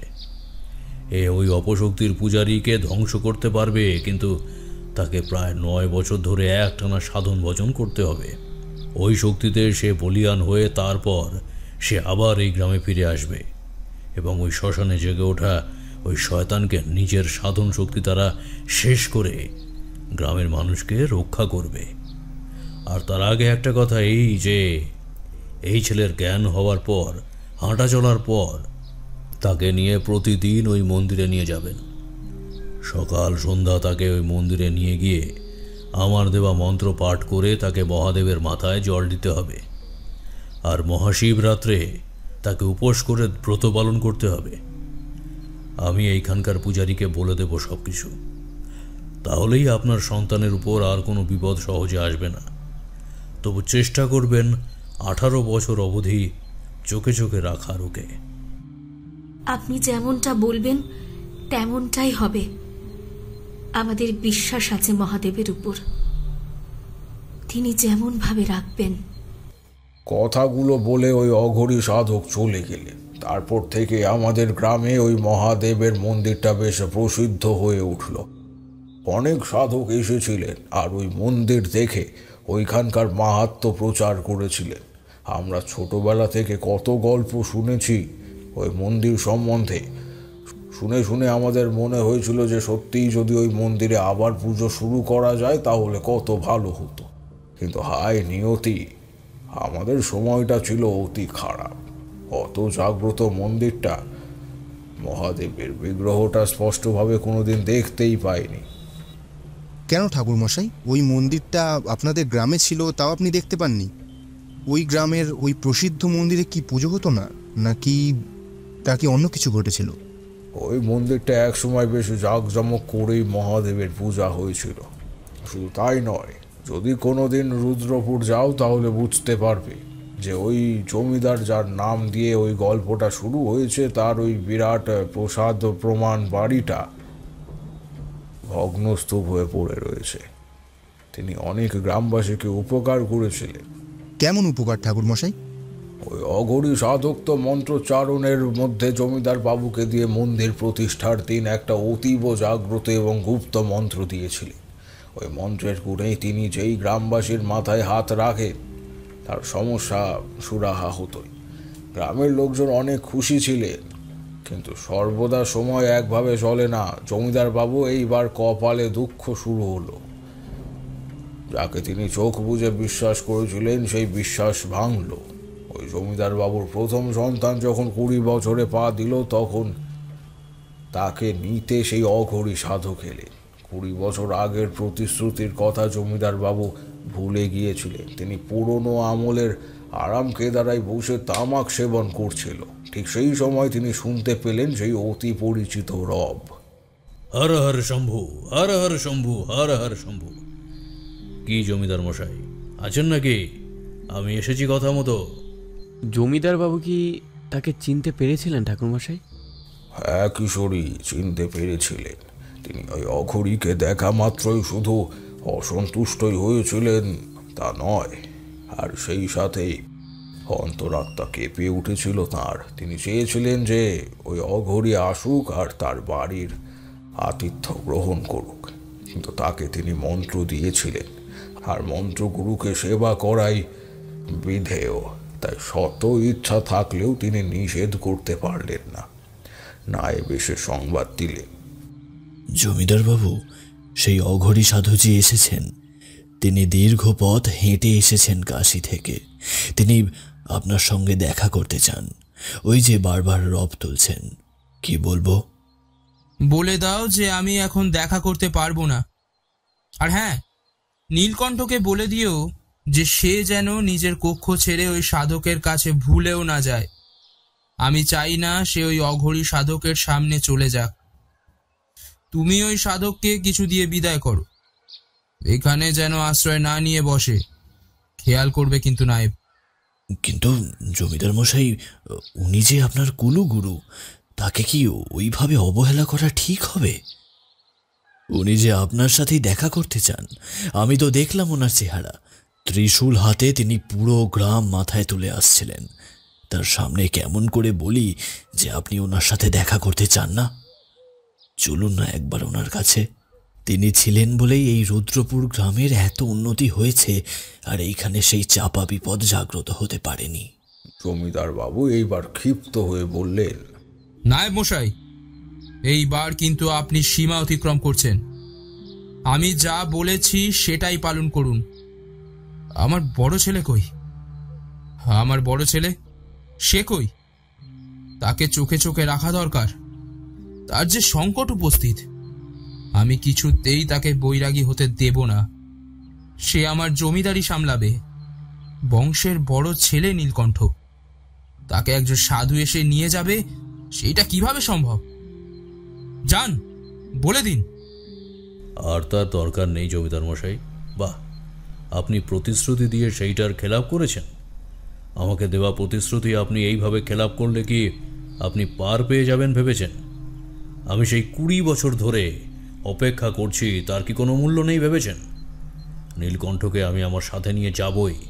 কোনো শক্তির ক্ষমতা নেই যে আমার এই বদ্ধপরিকর সিদ্ধান্ত থেকে আমাকে টলাতে পারে। হর হর মহাদেব। জমিদার মশাই নায়েবের কথা বলতে ব্যস্ত ছিলেন। ঠিক তাদের অলক্ষ্যতেই তখন ওই অঘরী সাধক কখন যে এসে উপস্থিত সেই কথা জানে না। অকস্মাৎ তার কণ্ঠ খুব কাছ থেকে শুনে দুইজনে অবাক হয়ে গেল। জমিদার মশাই সাধকের এই রূপ দেখে ভয় পেয়ে চিৎকার করে বলে উঠলেন, কে কে আপনি? আপনি তো 20 বছর আগে দেখা সেই অঘরী সাধক নন। তাহলে? ওই অঘরী সাধক এবার অট্ট হাসি হেসে উঠল। জমিদার বাবু, আমি সেই অঘরী। আমাকে চিনতে পারছেন না? আমি উগ্রতন্ত্রের চর্চা করার ফলে আমার চেহারা এইরকম রূপ ধারণ করেছে। সে কথা আপনি বাদ দিন। কিন্তু আপনি শুনলাম নীলকণ্ঠকে আমার থেকে আড়াল করতে চাইছেন। এই গ্রামের এত কিছু আমি উপকার করলাম, আপনাকে শক্তি দিলাম। আপনার কাছে যে শক্তি আছে সেই শক্তি দিয়ে আপনার মনের ইচ্ছায় আপনি পূরণ করতে পারেন, সেইটা সম্বন্ধে আপনাকে জ্ঞান দিলাম। তাহলে কিন্তু তার পরিবর্তে আমি কি পেলাম? আমি তো শুরুতেই বলে দিয়েছিলাম যে নীলকণ্ঠকে আমার চাই। তাকে আমি দীক্ষা দিয়ে সাধনা করিয়ে এই গ্রামের উপকার করাবো। আমি আপনার কুলগুরু। আর একটা কথা মনে রাখবেন, গুরু দক্ষিণা ছাড়া কিন্তু কিছুই হয় না। কিন্তু আপনি আমার সাথে বেইমানি করছেন, এর মাসুল কিন্তু আপনি পাবেন। আপনি ভৈরব তান্ত্রিককে চেনেন না? আমি মহাদেবের এক উগ্র রূপ, ভৈরবের উপাসক। আপনি বলে দিন নীলকণ্ঠ কই, তাড়াতাড়ি বলুন। জমিদার বাবু এইবার রুষ্ট হয়ে বলে উঠলেন, নীলকণ্ঠ যেখানেই থাক, আমি তার হদিস দেব না। আমার ওই ছেলেকে আমি আপনার জিম্মায় দিয়ে সাধক করতে রাজি নই। আমি তাকে সংসারী করব। তাকে আমি সুপাত্রীর সাথে বিয়ে দিয়ে তারপর আমার জমি জমার আর জমিদারি দেখাশোনার ভার দেব। আপনি এই মুহূর্তে এখান থেকে চলে যান, নইলে কিন্তু খুব খারাপ হবে বলে দিচ্ছি। এই, কে আছো? এই ভণ্ড সাধককে আমার বাড়ি থেকে বিতাড়িত করো। আপনার স্পর্ধা থেকে আমি সত্যি চমকে উঠছি। আপনি আমাকে ভণ্ড বললেন? তিনি একবার তার দিকে ধেয়ে আসা ওই লাঠি আলের দিকে রক্তচক্ষু হয়ে তাকালেন। তারপর হাতে ধরে থাকা ত্রিশূলটা গোড়ার দিকটা চারপাশ ঘুরিয়ে দিলেন। তার ফলেই সকলে বুকের বাম দিকটা চেপে ধরলো আর মাটিতে লুটিয়ে ছটফট করতে শুরু করলো। তাদের দেখে জমিদার খানিকটা দমে গিয়ে কাঁপা কাঁপা কণ্ঠে বলে উঠলেন, কি করলেন সাধুজি আপনি? আমার পোষার লিঠেলদের আপনি ওইভাবে কেন কষ্ট দিচ্ছেন? আপনি জেনে রাখুন যে আমার ওই ছেলেকে আমি কিছুতেই আপনার সাথে তান্ত্রিক হবার জন্য পাঠাতে পারবো না। এইটা কিছুই নয় জমিদার মশাই। আমার পাওনা আমি যে করেই হোক আদায় করে নেব। আমি আমি উগ্র ভৈরবের উপাসক, আমি অঘরী সম্প্রদায়ের সাধক। আমি এই গ্রামে এসে আপনার মঙ্গল করেছিলাম, আর আপনি ওই দিন অভিষেকের সময় সংকল্প করেছিলেন যে আপনি আমার জিম্মায় আপনার ছেলেটিকে ছেড়ে দেবেন। নীলকণ্ঠের কপালে নেই সংসার সুখ, সে এসেইছে ঈশ্বরের অংশ নিয়ে আর দেশ ও দশের কল্যাণ করবে বলে। যদি আপনি রাজি হন তাহলে আমি এক্ষুনি ঠিক করে দিচ্ছি এই লেঠালদের। আর আমি যদি এইখান থেকে খালি হাতে ফিরে যাই তাহলে কিন্তু এর ফল হবে মারাত্মক। কোত্থেকে কি হয়ে গেল কিছুই টের পাবেন না, আর এই বাড়ির প্রত্যেকটি আনাজ কানাজ হয়ে থাকবে অপবিত্র। আপনার এই প্রাসাদোপম অট্টালিকা হবে এই গ্রামের পরবর্তী প্রজন্মের কাছে স্রেফ একটা ইষ্টকের স্তূপ। ভেবে দেখুন তাহলে কি করবেন। জমিদার বাবু এইবার চুপ করে রইলেন। ওইদিকে তার সহস্র লেঠেল বাহিনীরা নিজেদের হাতের অস্ত্র ফেলে দিয়েছে আর ক্রমাগত কাতরাচ্ছে। তারা বারবার ওই সাধুর উদ্দেশ্যে বলছে তাদের ছেড়ে দিতে, কিন্তু ওই অঘরী চোখের রক্তাভ দৃষ্টি দেখলে বুকের ভিতরটা রক্ত হিমশীতল হয়ে যায়। আর চোখ দুটি যেন কয়লার দুটি জ্বলন্ত টুকরো বলে মনে হচ্ছে। সাধু অনেকক্ষণ চুপ করে সামনে দাঁড়িয়ে থাকা জমিদারের দিকে কটাক্ষপাত করে রইলেন। সব কিছু নিয়ন্ত্রণের বাইরে চলে যেতে দেখেও জমিদার বাবুর মুখে কোনো কথা জাগছিল না। তাই দেখে ওই অঘরী সাধক মৃদু হেসে বললেন, ঠিক সন্ধ্যার দিকে আমি আবার এইখানে আসব, আর আমার কথা মতো যদি কাজ না হয় তাহলে আপনার এই বাড়ি অভিশাপগ্রস্ত হবে। হর হর শম্ভু। আচ্ছা ঠাকুরমশাই, জমিদার বাড়ির ইতিহাস সম্বন্ধে আপনি আমাদের কেন বলছেন? ভাবলাম আজকের শিবরাত্রির দিনে আপনার অভিজ্ঞতার একটা জপ্পেশ কাহিনী শুনব, কিন্তু কই, আপনি তো আপনার গ্রামের বাড়ির সেই জমিদার বাড়ির ইতিহাস নিয়েই বলে যাচ্ছেন। এই বলে তারানাথ তেলে ভাজা থলিটা নিয়ে চলে গেলেন ভেতরে। এইবার উনি চলে যেতেই আমাদের ধূমপানের ইচ্ছেটা চাগার দিয়ে উঠল। আমি আর কিশোরী বারান্দায় এসে কাঁচি সিগারেট ধরিয়ে বৃষ্টির ধারা দেখতে দেখতে কথা বলতে শুরু করলাম। কিশোরী বললে, আচ্ছা বিভূতি, তোমার একটা কথা মনে হয় না যে ঠাকুরমশাই এইগুলো একটু বেশি বাড়িয়ে বলছেন? কেন তুমি এমন কথা বলছো কিশোরী? উনি নিজের গ্রামের কথা বলছেন, আর এতে আশ্চর্য হওয়ার কি আছে শুনি? সব গ্রামীণ মন্দিরের একটা না একটা ইতিহাস আছে, সেইটা নিশ্চয়ই তারানাথকে প্রভাবিত করেছে। হ্যাঁ, তোমার কথা মানছি, কিন্তু তারানাথ নিজের জন্মের প্রায় 500 বছর আগের একটা ঘটনা এমনভাবে বলছেন যেন সেই নিজের চোখে দেখেছেন। কি বলো বিভূতি? অসম্ভব কিছুই নয়, হতেও পারে। তিনি একজন সাধক, তারপর ভূত ডামর তন্ত্রে উনি সিদ্ধ। আমি শুনেছি অনেক সাধক নিজের জন্মের আগের কথা বলে দিতে পারেন। তারানাথ নিজেকে যতই তুচ্ছ জ্ঞান করে বলুক না কেন যে ওনার ক্ষমতা সব চলে গিয়েছে, সেইটা আমার এক বিন্দু বিশ্বাস হয় না। বরং উনি অনেক কিছুই গোপন করেন আমাদের থেকে, যেটা আমাদের হয়তো তিনি জানতে দিতে চান না। আমাদের তো গল্প শোনা নিয়ে কথা ভাই, তার সত্যতা যাচাই করা নিয়ে আমাদের কি আছে? দিন কেটে গেলেই হলো, কি বলো?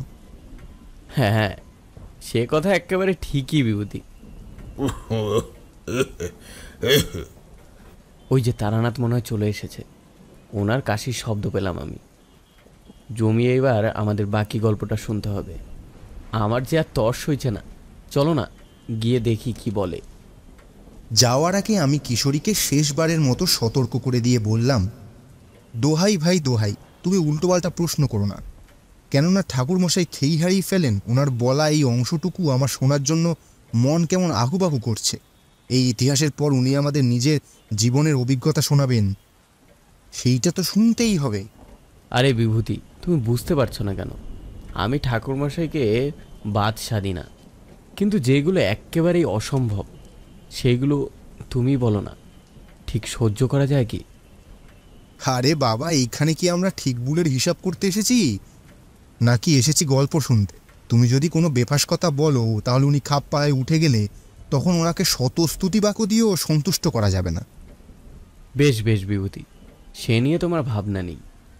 এই আমি মুখে কুলু পেটে রইলাম, চলো চলো। আমরা ভিতরের ঘরে ঢোকার সাথে সাথেই বাইরে আবার বৃষ্টিটা ধেয়ে নামল।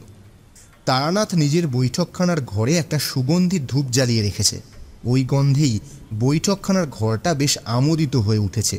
দেখলাম তক্তপোষে এক জামবাটি মুড়ি আর তার উপর কয়েকটা তেলে ভাজা রাখা।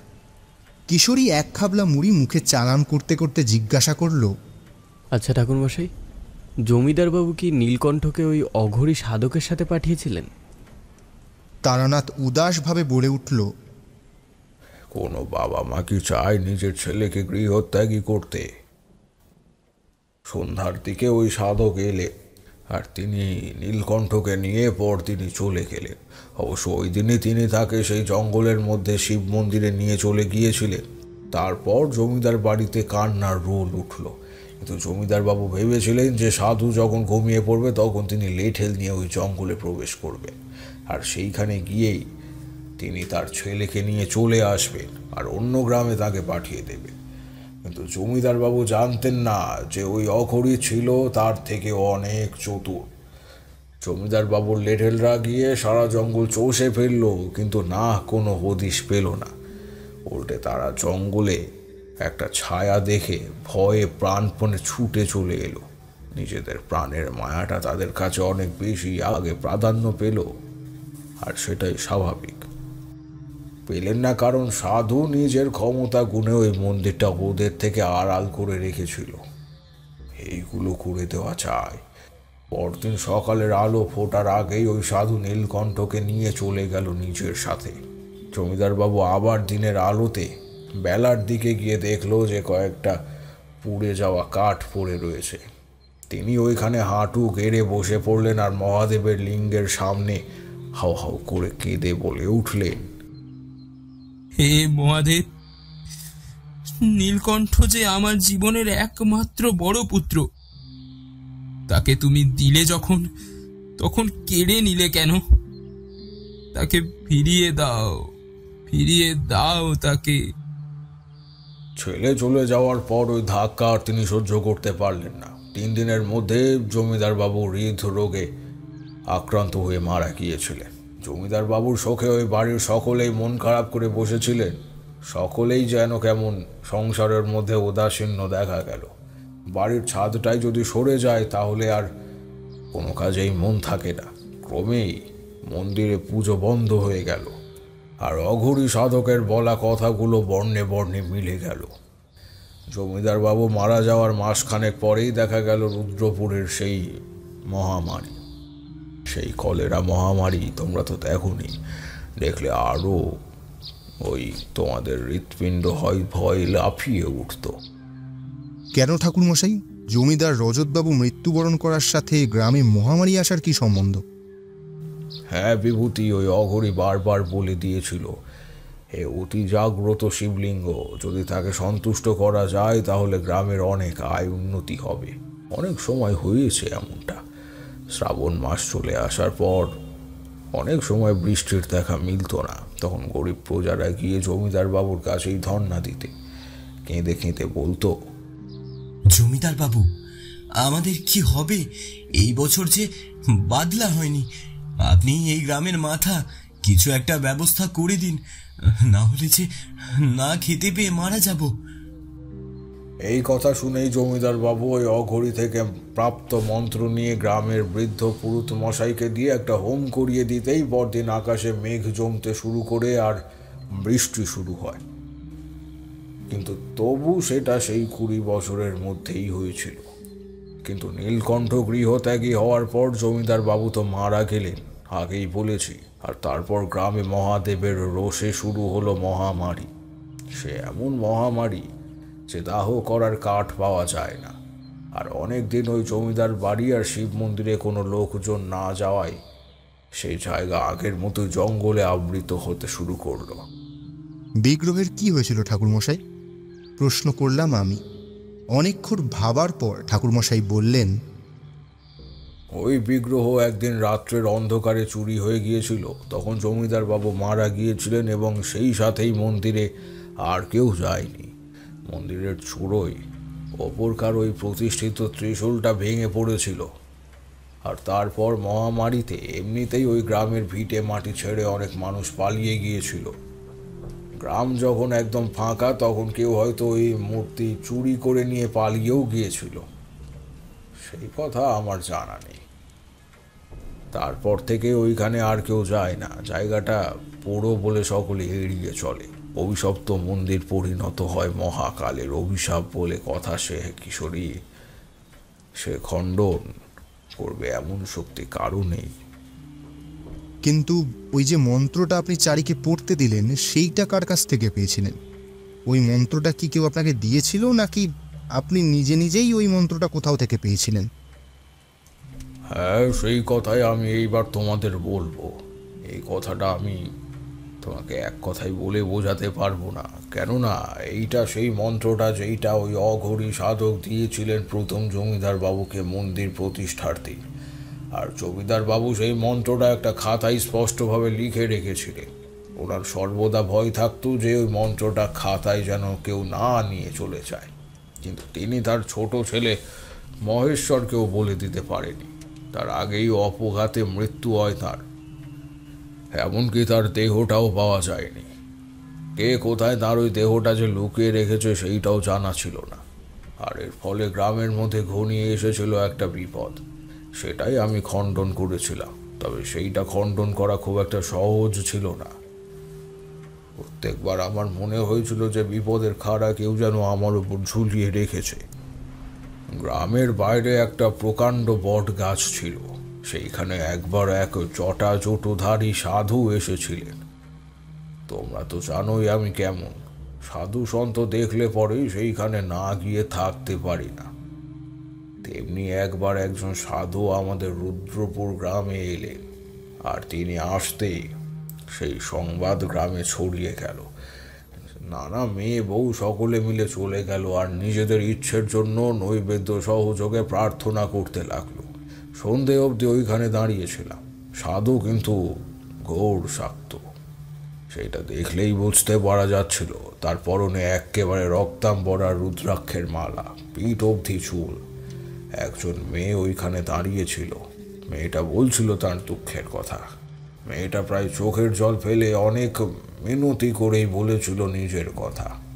তখন ওই সাধু নিজের থেকে একটা মন্ত্র সকলের সামনে উচ্চারণ করে বলেছিলেন, জামা, তুই এখন ঘরে ফিরে যা।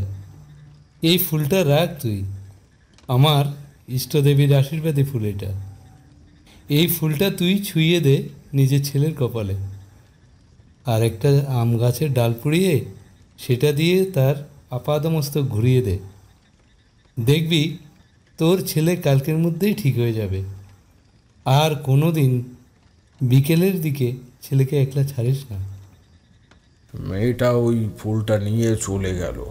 তারপর খানিকক্ষণ চুপ করে থাকার পরে ওই সাধু আমাকে হাত ছানে দিয়ে ডাকলেন, শোন তারানাথ, এই আমার কাছে এসে বস। তোর জন্য এইখানে এসেছি, পারলে তুইই পারবি, নইলে আর কেউ যে এসে এই গ্রামের বিপদ থেকে মানুষকে রক্ষা করতে পারবে না। তখন আমার তন্ত্রপথের জীবন শুরু হয়েছে।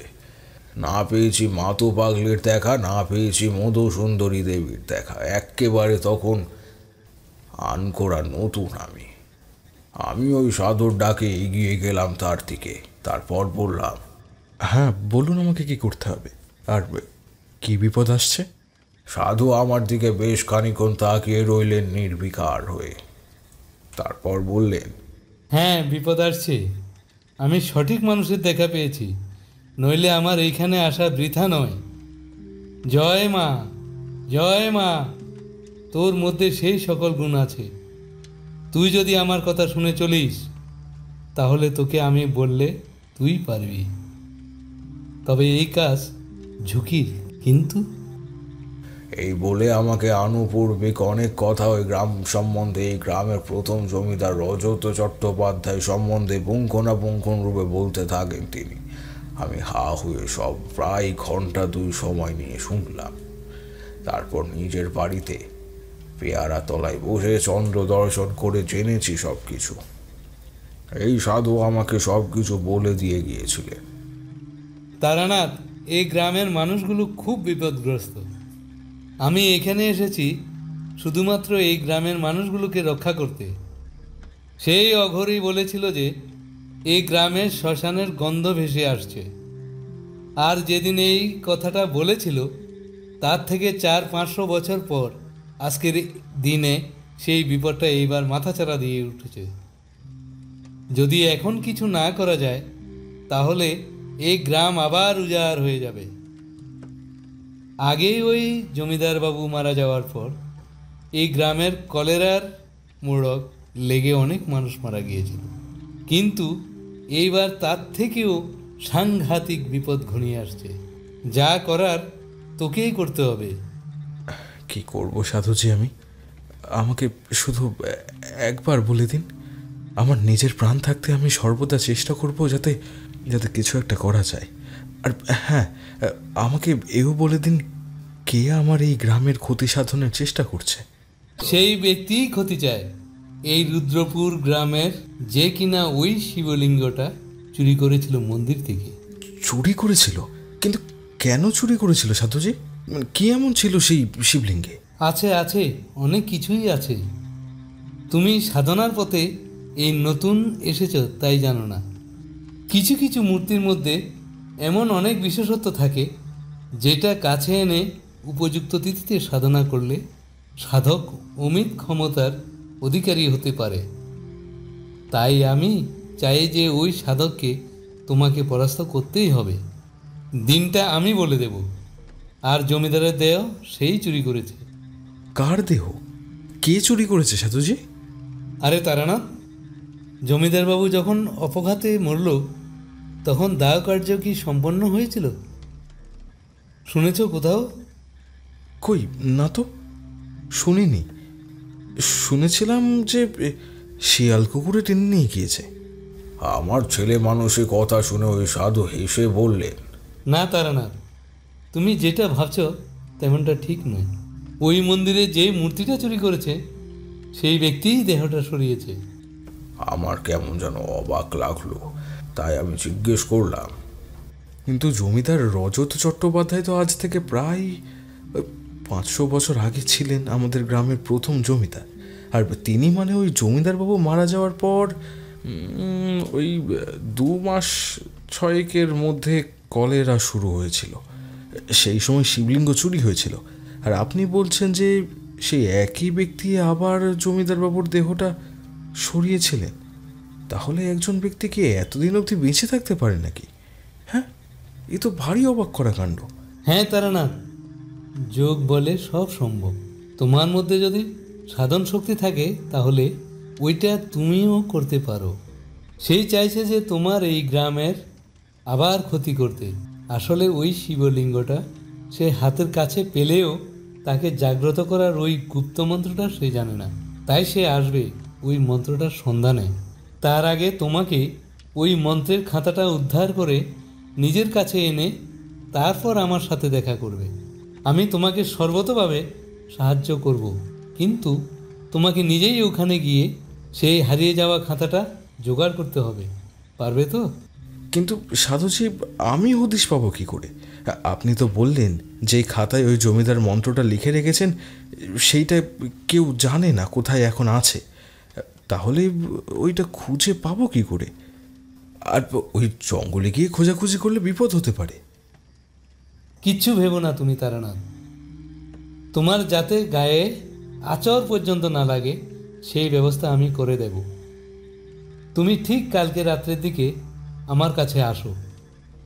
আমি এইখানে আর দিন কতক থাকবো। ওই খাতাটা তোমাকে যে করেই হোক খুঁজে বার করতেই হবে, নইলে চরম বিপদের মুখে এই রুদ্রপুরবাসী পড়তে চলেছে। তুমি দেখতে পাচ্ছ না, আমি দেখতে পাচ্ছি। এই বলে তিনি বড় বড় চোখে তাকিয়ে রইলেন অন্ধকারের দিকে।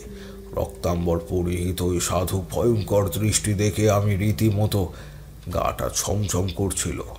আমি পেছন ফিরে একবার চাইলাম। আমার মনে হচ্ছিল কেউ যেন আমার দিকে তাকিয়ে রয়েছে। অন্ধকার তখন বেশ ঘনিয়ে এসেছে। সাধুজি নিজের ধুনোর আগুনে বেশ কিছুটা শুকনো কাঠ ঢেলে দিতে আগুনটা ঠেলে উঠল। আমি ওই দিন চলে এলাম। পরদিন সকালে আমি আবার গেলাম। 1-2জন লোক ওইখানে দাঁড়িয়েছিল। তাদের থেকে আমি এই গ্রামে বলে মনে হলো না, কিন্তু নতুন সাধুর কাছে তারা ভীত কণ্ঠে কী সব কথা বলছিল শুনে আমার কৌতূহল হওয়ায় তরুণ আমি এগিয়ে গেলাম। সাধু খুব মন দিয়ে কথাগুলো শুনছিলেন। আমাকে এগিয়ে আসতে দেখে উনি ইশারায় আমাকে বসতে বললেন। আমি বসে শুনতে লাগলাম। দুইজন হাত জোড় করে বলছিলেন, সাধুজি, আমাদের বাঁচান, আমরা পাশের গ্রামের লোক। এই গ্রামে এসেছি এক আত্মীয়র বাড়িতে। আমরা ছেলে মেয়ে নিয়ে বাস করি। এইভাবে চলতে থাকলে তো আমাদের আর কিছুই করার থাকবে না। কি হয়েছে তোমাদের? ওইভাবে তোমরা ভয় পেয়ে কুকড়ে আছো কেন শুনি? সাধুজি, আপনাদের গ্রামে ওই যে জঙ্গলটা আছে না, ওই জঙ্গলের পথ ধরে আমরা আজকেই সন্ধ্যার দিকে ফিরছিলাম। আমাদের আত্মীয়র বাড়ির কাজ হয়ে গিয়েছিল, ফলে আমরা দুজনেই ফিরছিলাম গরুর গাড়ি করে। এমন সময় দূরে গাছের ধারে যেখান থেকে নদীটা দেখা যায়, সেইখানেই দেখলাম কে যেন দাঁড়িয়ে আছে। বললে বিশ্বাস করবেন না, তার দুই চোখ জ্বলছিল, আর সেই আমাদের পথে একদম সামনে দাঁড়িয়েছিল। আমরা দুই বন্ধু মিলে খুব ভয় পেয়ে যাই। গাড়োয়ান অনেক চেষ্টা করে গরুর গাড়িটা পাশ দিয়ে ঘুরিয়ে নিয়ে যায়, কিন্তু কিচ্ছুই হয়নি। উল্টো ওই জ্বলন্ত চোখওয়ালা লোকটা এগিয়ে আসে। আমরা পালাতে গিয়ে দেখছি আর এক বিন্দু নড়তে পারছি না। ওইদিকে ওই ভয়ঙ্কর দস্যু গাড়োয়ান আর তার গরু দুটোকেই মেরে ফেললো। আমাদের অতি কাছে আসার পর বলে উঠল, এই পথ দিয়ে গিয়ে তোরা বড্ড ভুল করেছিস। মনে রাখিস, এই পথ দিয়ে যদি আর একবার যাস, তাহলে আমি তোদের শেষ করে ফেলবো। আমার সম্পত্তির উপর যে হাত দেবে, তাদেরকেই আমি মৃত্যু দুয়ার পর্যন্ত টেনে নিয়ে যাব। আজকে শুধু নমুনা দিলাম। ওই গাড়োয়ান আর তার ওই গরুগুলোকে আমি মেরে তার রক্ত পান করেছি। নেহাত আমি একদিনে অধিক রক্তপাত করি না, কিন্তু দিনের আলোতেও যদি আমি দেখতে পাই তোর ওই পথে এসেছিস, তাহলে কিন্তু প্রাণ নিয়ে আর বাড়ি ফিরতে হবে না। চলে যা। আর যে গ্রাম থেকে ফিরে এসেছিস, ওই গ্রামেই চলে যা। অন্ধকারে এই অংশে আমার রাজত্ব, আমার। আমি এইবার কৌতূহল বশত ওই লোককে জিজ্ঞাসা করলাম, আচ্ছা আমাকে একটা কথা বলুন তো, আপনারা কি জঙ্গলের দক্ষিণ দিক দিয়ে ফিরেছিলেন? আমাকে স্পষ্টভাবে বলুন কথাটা, কারণ একমাত্র ওই দক্ষিণ দিক দিয়েই মন্দিরে খানিক অংশ গাছপালার ফাঁক দিয়ে দেখা যায়। লোকটা একটু কেশে তারপর ভীতভাবে আমার দিকে তাকিয়ে বলে উঠলে, এই কথা আমরা আর বলতে পারবো না, কেননা আমরা ওই গ্রামে এসেছি অনেকবার ঠিকই, কিন্তু কোনো বাড়ি জঙ্গলের পথ দিয়ে আসিনি। খেয়া পারাপার করেছি মাত্র। সেইবার হলো কি, খেয়া বন্ধ হয়ে গিয়েছিল। অনেক রাত্রি হওয়ার দরুন আমরা দুই বন্ধু মিলে তখন ওই গ্রাম থেকে গরুর গাড়ি ভাড়া করে নিয়েছিলাম। ঘন্টা দুই সময় লাগে গরুর গাড়ি করে যেতে গেলে। আর বলাই বাহুল্য, ওই যে নদীর পথ, সেই পথেই ওই পাহাড় পৌঁছতে বেশি সময় লাগে না। আমাদের গাড়োয়ান তেমন নিষেধও করেনি, তাই না জেনে গিয়েছিলাম বলেই এই কাণ্ড হয়েছে। সাধু আমার আর ওই ভদ্রলোকের কথা শুনে এইবার বললেন, কেন তারানাথ, তোমার কি মনে হয় ওই দক্ষিণ অংশে কিছু আছে? আসলে আমার বাপ ঠাকুরদার কাছে শুনেছি যে আগে দক্ষিণ দিকটা নাকি মানুষের বসবাস ছিল। এইখানে অনেক মাটির ঘর বাড়ি এখনও রয়েছে, আর ওইখানেই নাকি সেই জমিদার বাড়িটার নিদর্শন আছে। অবশ্য আমরা কেউ ওইখানে যাইনি। মানুষের মনে ভয় রয়েছে, ভয়টা সত্যিকারের নাকি সংস্কার, বেশি কিছুই জানি না। এই গ্রামের যিনি তখন প্রধান আছেন, তিনি নাকি নিষেধ করে দিয়েছিলেন ওই অংশে যেতে, ফলেই আমরা কেউ যাইনি। এই লোকেদের মুখে প্রথম শুনেছি কথাটা। সাধুজি এইবার পদ্মাসনে বসে দুই চোখ বুঁজে কি যেন বিড় বিড় করে বললেন, আর তারপর ওই লোকগুলোর দিকে তাকিয়ে বলে উঠলেন, ভয় নেই, তোমাদের নামটা শুধু বলে দাও, আমি তোমাদের নামে গাত্রবন্ধন করে দেব। আর এই গুঁড়োটা রাখো, প্রায় মাসখানেক ওই গুঁড়োটা নিয়ে সাথে সাথে যাবে। আর আর হর পার্বতীর পূজা দিও, তাহলে বিপদ কেটে যাবে। এখন তোমরা দুজন চলে যাও, আমাকে একটু নির্জনে থাকতে দাও। লোক দুইজন চলে গেল। সাধুজি এবার আমার দিকে চাইলেন। তারানাথ, তোমাকে আজকে আমি আসতে বলেছিলাম, আসো আমার দিকে এগিয়ে। সাধুজির দিকে আমি এগিয়ে গেলাম। উনি আমার হাতের কবজিতে একটা লাল রঙের সুতো বেঁধে দিলেন। তারপর আমাকে একটা শিলাখণ্ড দিলেন। ওই শিলাখণ্ডটা নিয়ে আমি আগুনের আলোতে ঘুরিয়ে ফিরিয়ে দেখতে লাগলাম। তারপর বললাম, আচ্ছা আমায় একটা কথা বলুন তো, আপনারা কি ওই জঙ্গলের দক্ষিণ দিক দিয়ে ফিরেছিলেন? আমাকে স্পষ্টভাবে বলুন কথাটা, কারণ একমাত্র ওই দক্ষিণ দিক দিয়েই নদীর খানিক অংশ গাছপালার ফাঁক দিয়ে দেখা যায়। এই শিলাখণ্ডে আমি আমার ইষ্টদেবীর প্রাণ প্রতিষ্ঠা করেছি। এইটা তোমার সাথে থাকলে তোমাকে কেউ আর স্পর্শ করতে পারবে না, কেননা এটার শক্তি তোমাকে আগলে আগলে রাখবে। শোনো, তুমি আজকেই রাত্রের দিকে মশাল নিয়ে ওই জঙ্গলের মধ্যে যাও। যা করতে হবে দিনের আলো থাকতে থাকতেই করতে হবে, কেননা আমি কালকে এই স্থান ছেড়ে চলে যাচ্ছি। আমার গুরু আমাকে বলেছেন এইবার অন্যত্র চলে যেতে। আমি বেশি দিন এক জায়গায় থাকি না। আমি ওই কথা শুনে এইবার ভয় পেয়ে গেলাম। সাধুজি, ওইখানে কেউ চায় না, আমি কি পারবো? আর যদি কোনো সংকট আমার দিকে ধেয়ে আসে তাহলে আমি কি করব? সাধু আমাকে অভয় প্রদান করে বলে উঠলে, কিচ্ছু ভয় নেই তোমার। আমি এইখান থেকে তোমার গতিবিধির উপর লক্ষ্য রাখব।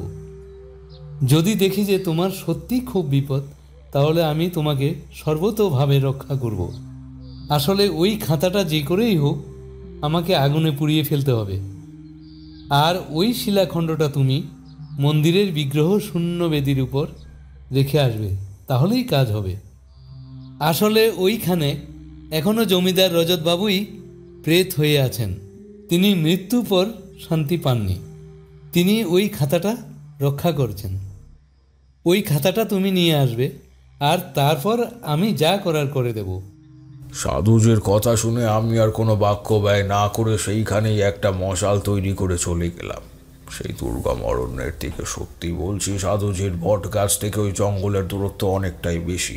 অতটা যে হবে আমি কল্পনাও করতে পারিনি। আমি ওইখানে পৌঁছেই থমকে দাঁড়ালাম। তোমরা তো জানোই, একজন সাধক আমাকে কিছু ক্ষমতা দিয়েছিলেন আর বলেছিলেন যে আমি বিপদ আসন্ন হলে বুঝতে পারবো। আমি একটা বিশ্রী গন্ধ পেলাম, আর এই গন্ধটা পেয়ে আমার মনে হলো আশেপাশে কেউ যেন আছে। তবুও আমি কোনো কথা বিবেচনা না করে মশালের আলোতে জঙ্গলের মধ্যে দিয়ে চলতে শুরু করলাম। একটু পরেই দূরে দেখলাম মন্দিরটা আর দেখার চো নেই। গাছগাছালিতে পরিপূর্ণ হয়ে রয়েছে একেবারে। সেই অভিশপ্ত মন্দিরে দাঁড়িয়ে শুনলাম কেউ যেন ভিতরে চলাফেরা করছে। আমি দাঁড়াতেই মন্দিরের দরজাটা হাট করে খুলে গেল, আর দেখলাম অতিকায় অকৃত কেউ যেন দাঁড়িয়ে রয়েছে। তাকে দেখলাম আর বুঝলাম এই সেই লোক যে কিনা গাড়োয়ান আর তার গরু দুটোকে মেরে ফেলেছে, আর ওই লোকগুলোকে আসতে নিষেধ করলো। সে আমাকে দেখেই আমার দিকে তেড়ে এলো, কিন্তু আমার কাছে ওই পাথরের খণ্ডটি ছিল। ওইটা আমি ঝুলি থেকে বের করে ধরলাম, আর তার থেকে অদ্ভুত রঙের আলো বেরোতে শুরু করলো। ওই ঝলমলে আলো দেখেই সে ছিটকে গেল। তারপর আমার দিকে রক্তচক্ষু করে তাকিয়ে বলে উঠল, কে তুই? এই মন্দিরে কেন এসেছিস তুই? জানিস না আমি এইখানেই থাকি? তুই যে সাধারণ কেউ নোস। কি চাস তুই? আমার কেন জানি না কোথা থেকে অনেক সাহস চলে এলো।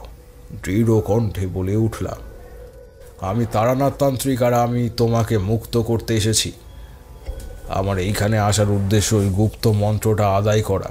আমি জানি তুমি এই রুদ্রপুর গ্রামের জমিদার রজত চট্টোপাধ্যায়। আমাকে ওই মন্ত্রের খাতাটার হদিশ দিলে আমি তোমাকে এইখান থেকে আজীবনের জন্য মুক্ত করে দেব। কিন্তু আমার কাছে যদি বাধা দাও, তাহলে জীবনের পর জীবন এইভাবেই এই জায়গাতেই তুমি রয়ে যাবে। আপনাকে ওই খাতার হদিশ বলে দিল জমিদার বাবু? হ্যাঁ বিভূতি, আমি ভেবেছিলাম যে আমার সাথে তার এক প্রকার দারুণ সংঘাত হবে, কিন্তু না, মুহূর্তখানেক অপেক্ষা করার পর সে আমাকে বলল, আমার পিছনে আয়। মশালটা হাতে নিয়ে আমি ওই অশরীর সাথে গেলাম। আমাকে একটা গুপ্ত ঘরে নিয়ে প্রবেশ করলো। এইখানেই আছে ওই গুপ্ত মন্ত্রের খাতাটা। আমার ছেলে চলে যাওয়ার পর আর একজন সাধু আমার কাছে এসেছিল, বলেছিল যে ওই গুপ্ত মন্ত্র যদি আমি তাকে দিই তাহলে সে আমাকে ওই অঘরী সাধুর অভিশাপ থেকে রক্ষা করবে। কিন্তু আমি সেই মন্ত্রের হদিশটা বলিনি, তাই সে ওই মহাদেবের মূর্তিটা নিয়ে পালিয়ে গিয়েছিল। আমার মৃত্যুর পর এইখান থেকে বের করে নিন আর আমাকে দয়া করে মুক্ত করুন, মুক্ত করুন আমাকে। পাশেই একটা কোদাল ছিল, সেইটা দিয়ে মাটিতে একটা কোপ দিতেই বেরিয়ে এলো একটা জিনিস। মশালের আলোতে দেখলাম যে ওই খাতাটা আসলে একটা তুলোটো কাগজ, কিন্তু অনেক বছর পুরাতন হলেও সেইটা আছে, একটা লাল শালুতে মোড়া। ওইটা আমি বের করলাম খুব সন্তর্পণে, আর বললে বিশ্বাস করবে না, ওইটা আমার হাতে নেওয়ার সাথে সাথেই আমার সমস্ত সত্তা জুড়ে অনুভব করলাম যে একটা শক্তি আমার মধ্যে সমাহিত হচ্ছে। জমিদার বাবুর পেট আমাকে বলল, তারানাথ, তুমি এইটা নষ্ট করে ফেলবে। এইটা থাকলেই ওই সাধকটি এই মন্ত্রের সাহায্যে ওই শিবলিঙ্গকে সামনে রেখে নিজের জপ সম্পন্ন করবে, আর তারপর সে হয়ে উঠবে মহাশক্তিমান। এই মন্ত্রটার খাতাটা যদি তুমি নষ্ট করে দাও তাহলে ওই শিবলিঙ্গটাও নিজের থেকে হারিয়ে যাবে। আমি হ্যাঁ বলে বাইরে বেরিয়ে এলাম। আর বলা ভালো, এই যে আমার মনে হচ্ছিল কতক্ষণে ওইখানে গিয়ে পৌঁছবো, আমার কানের কাছে সেই সাধুর কণ্ঠস্বর ভাসতে লাগলো। উনি বলতে শুরু করলেন, তারানাথ, তাড়াতাড়ি আসো, হাতে বেশি সময় নেই। ওই দেখো তোমার পিছনে কে আসছে। আমি দেখলাম দ্রুত গতিতে কেউ যেন আমার পিছু নিয়েছে।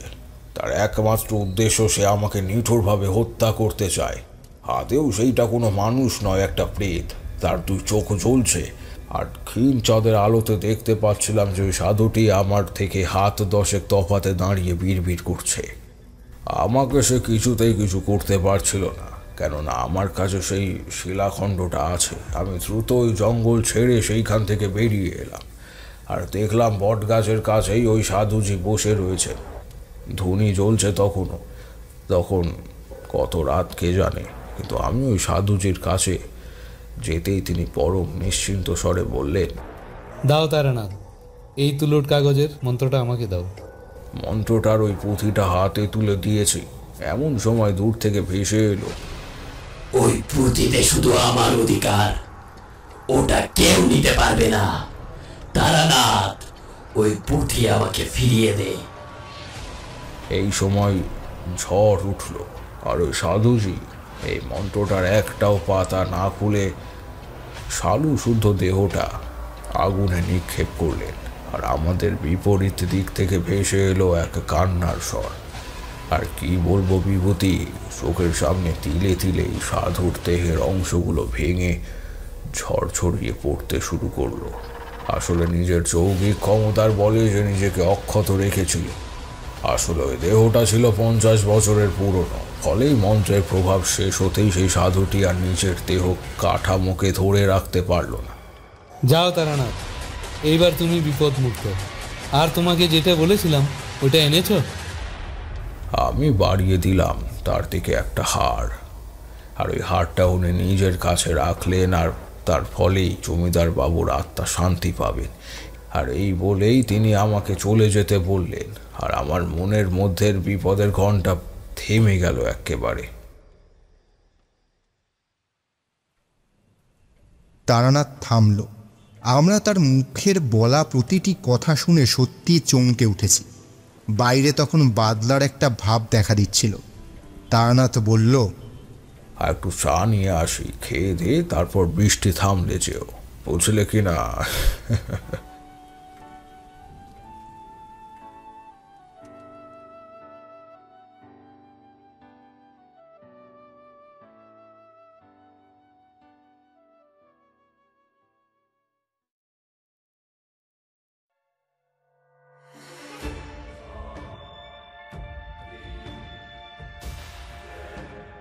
এতক্ষণ আপনারা শুনছিলেন লেখক অনিক চক্রবর্তীর কলমে তারানাথ তান্ত্রিক ও মহাকালের অভিশাপ।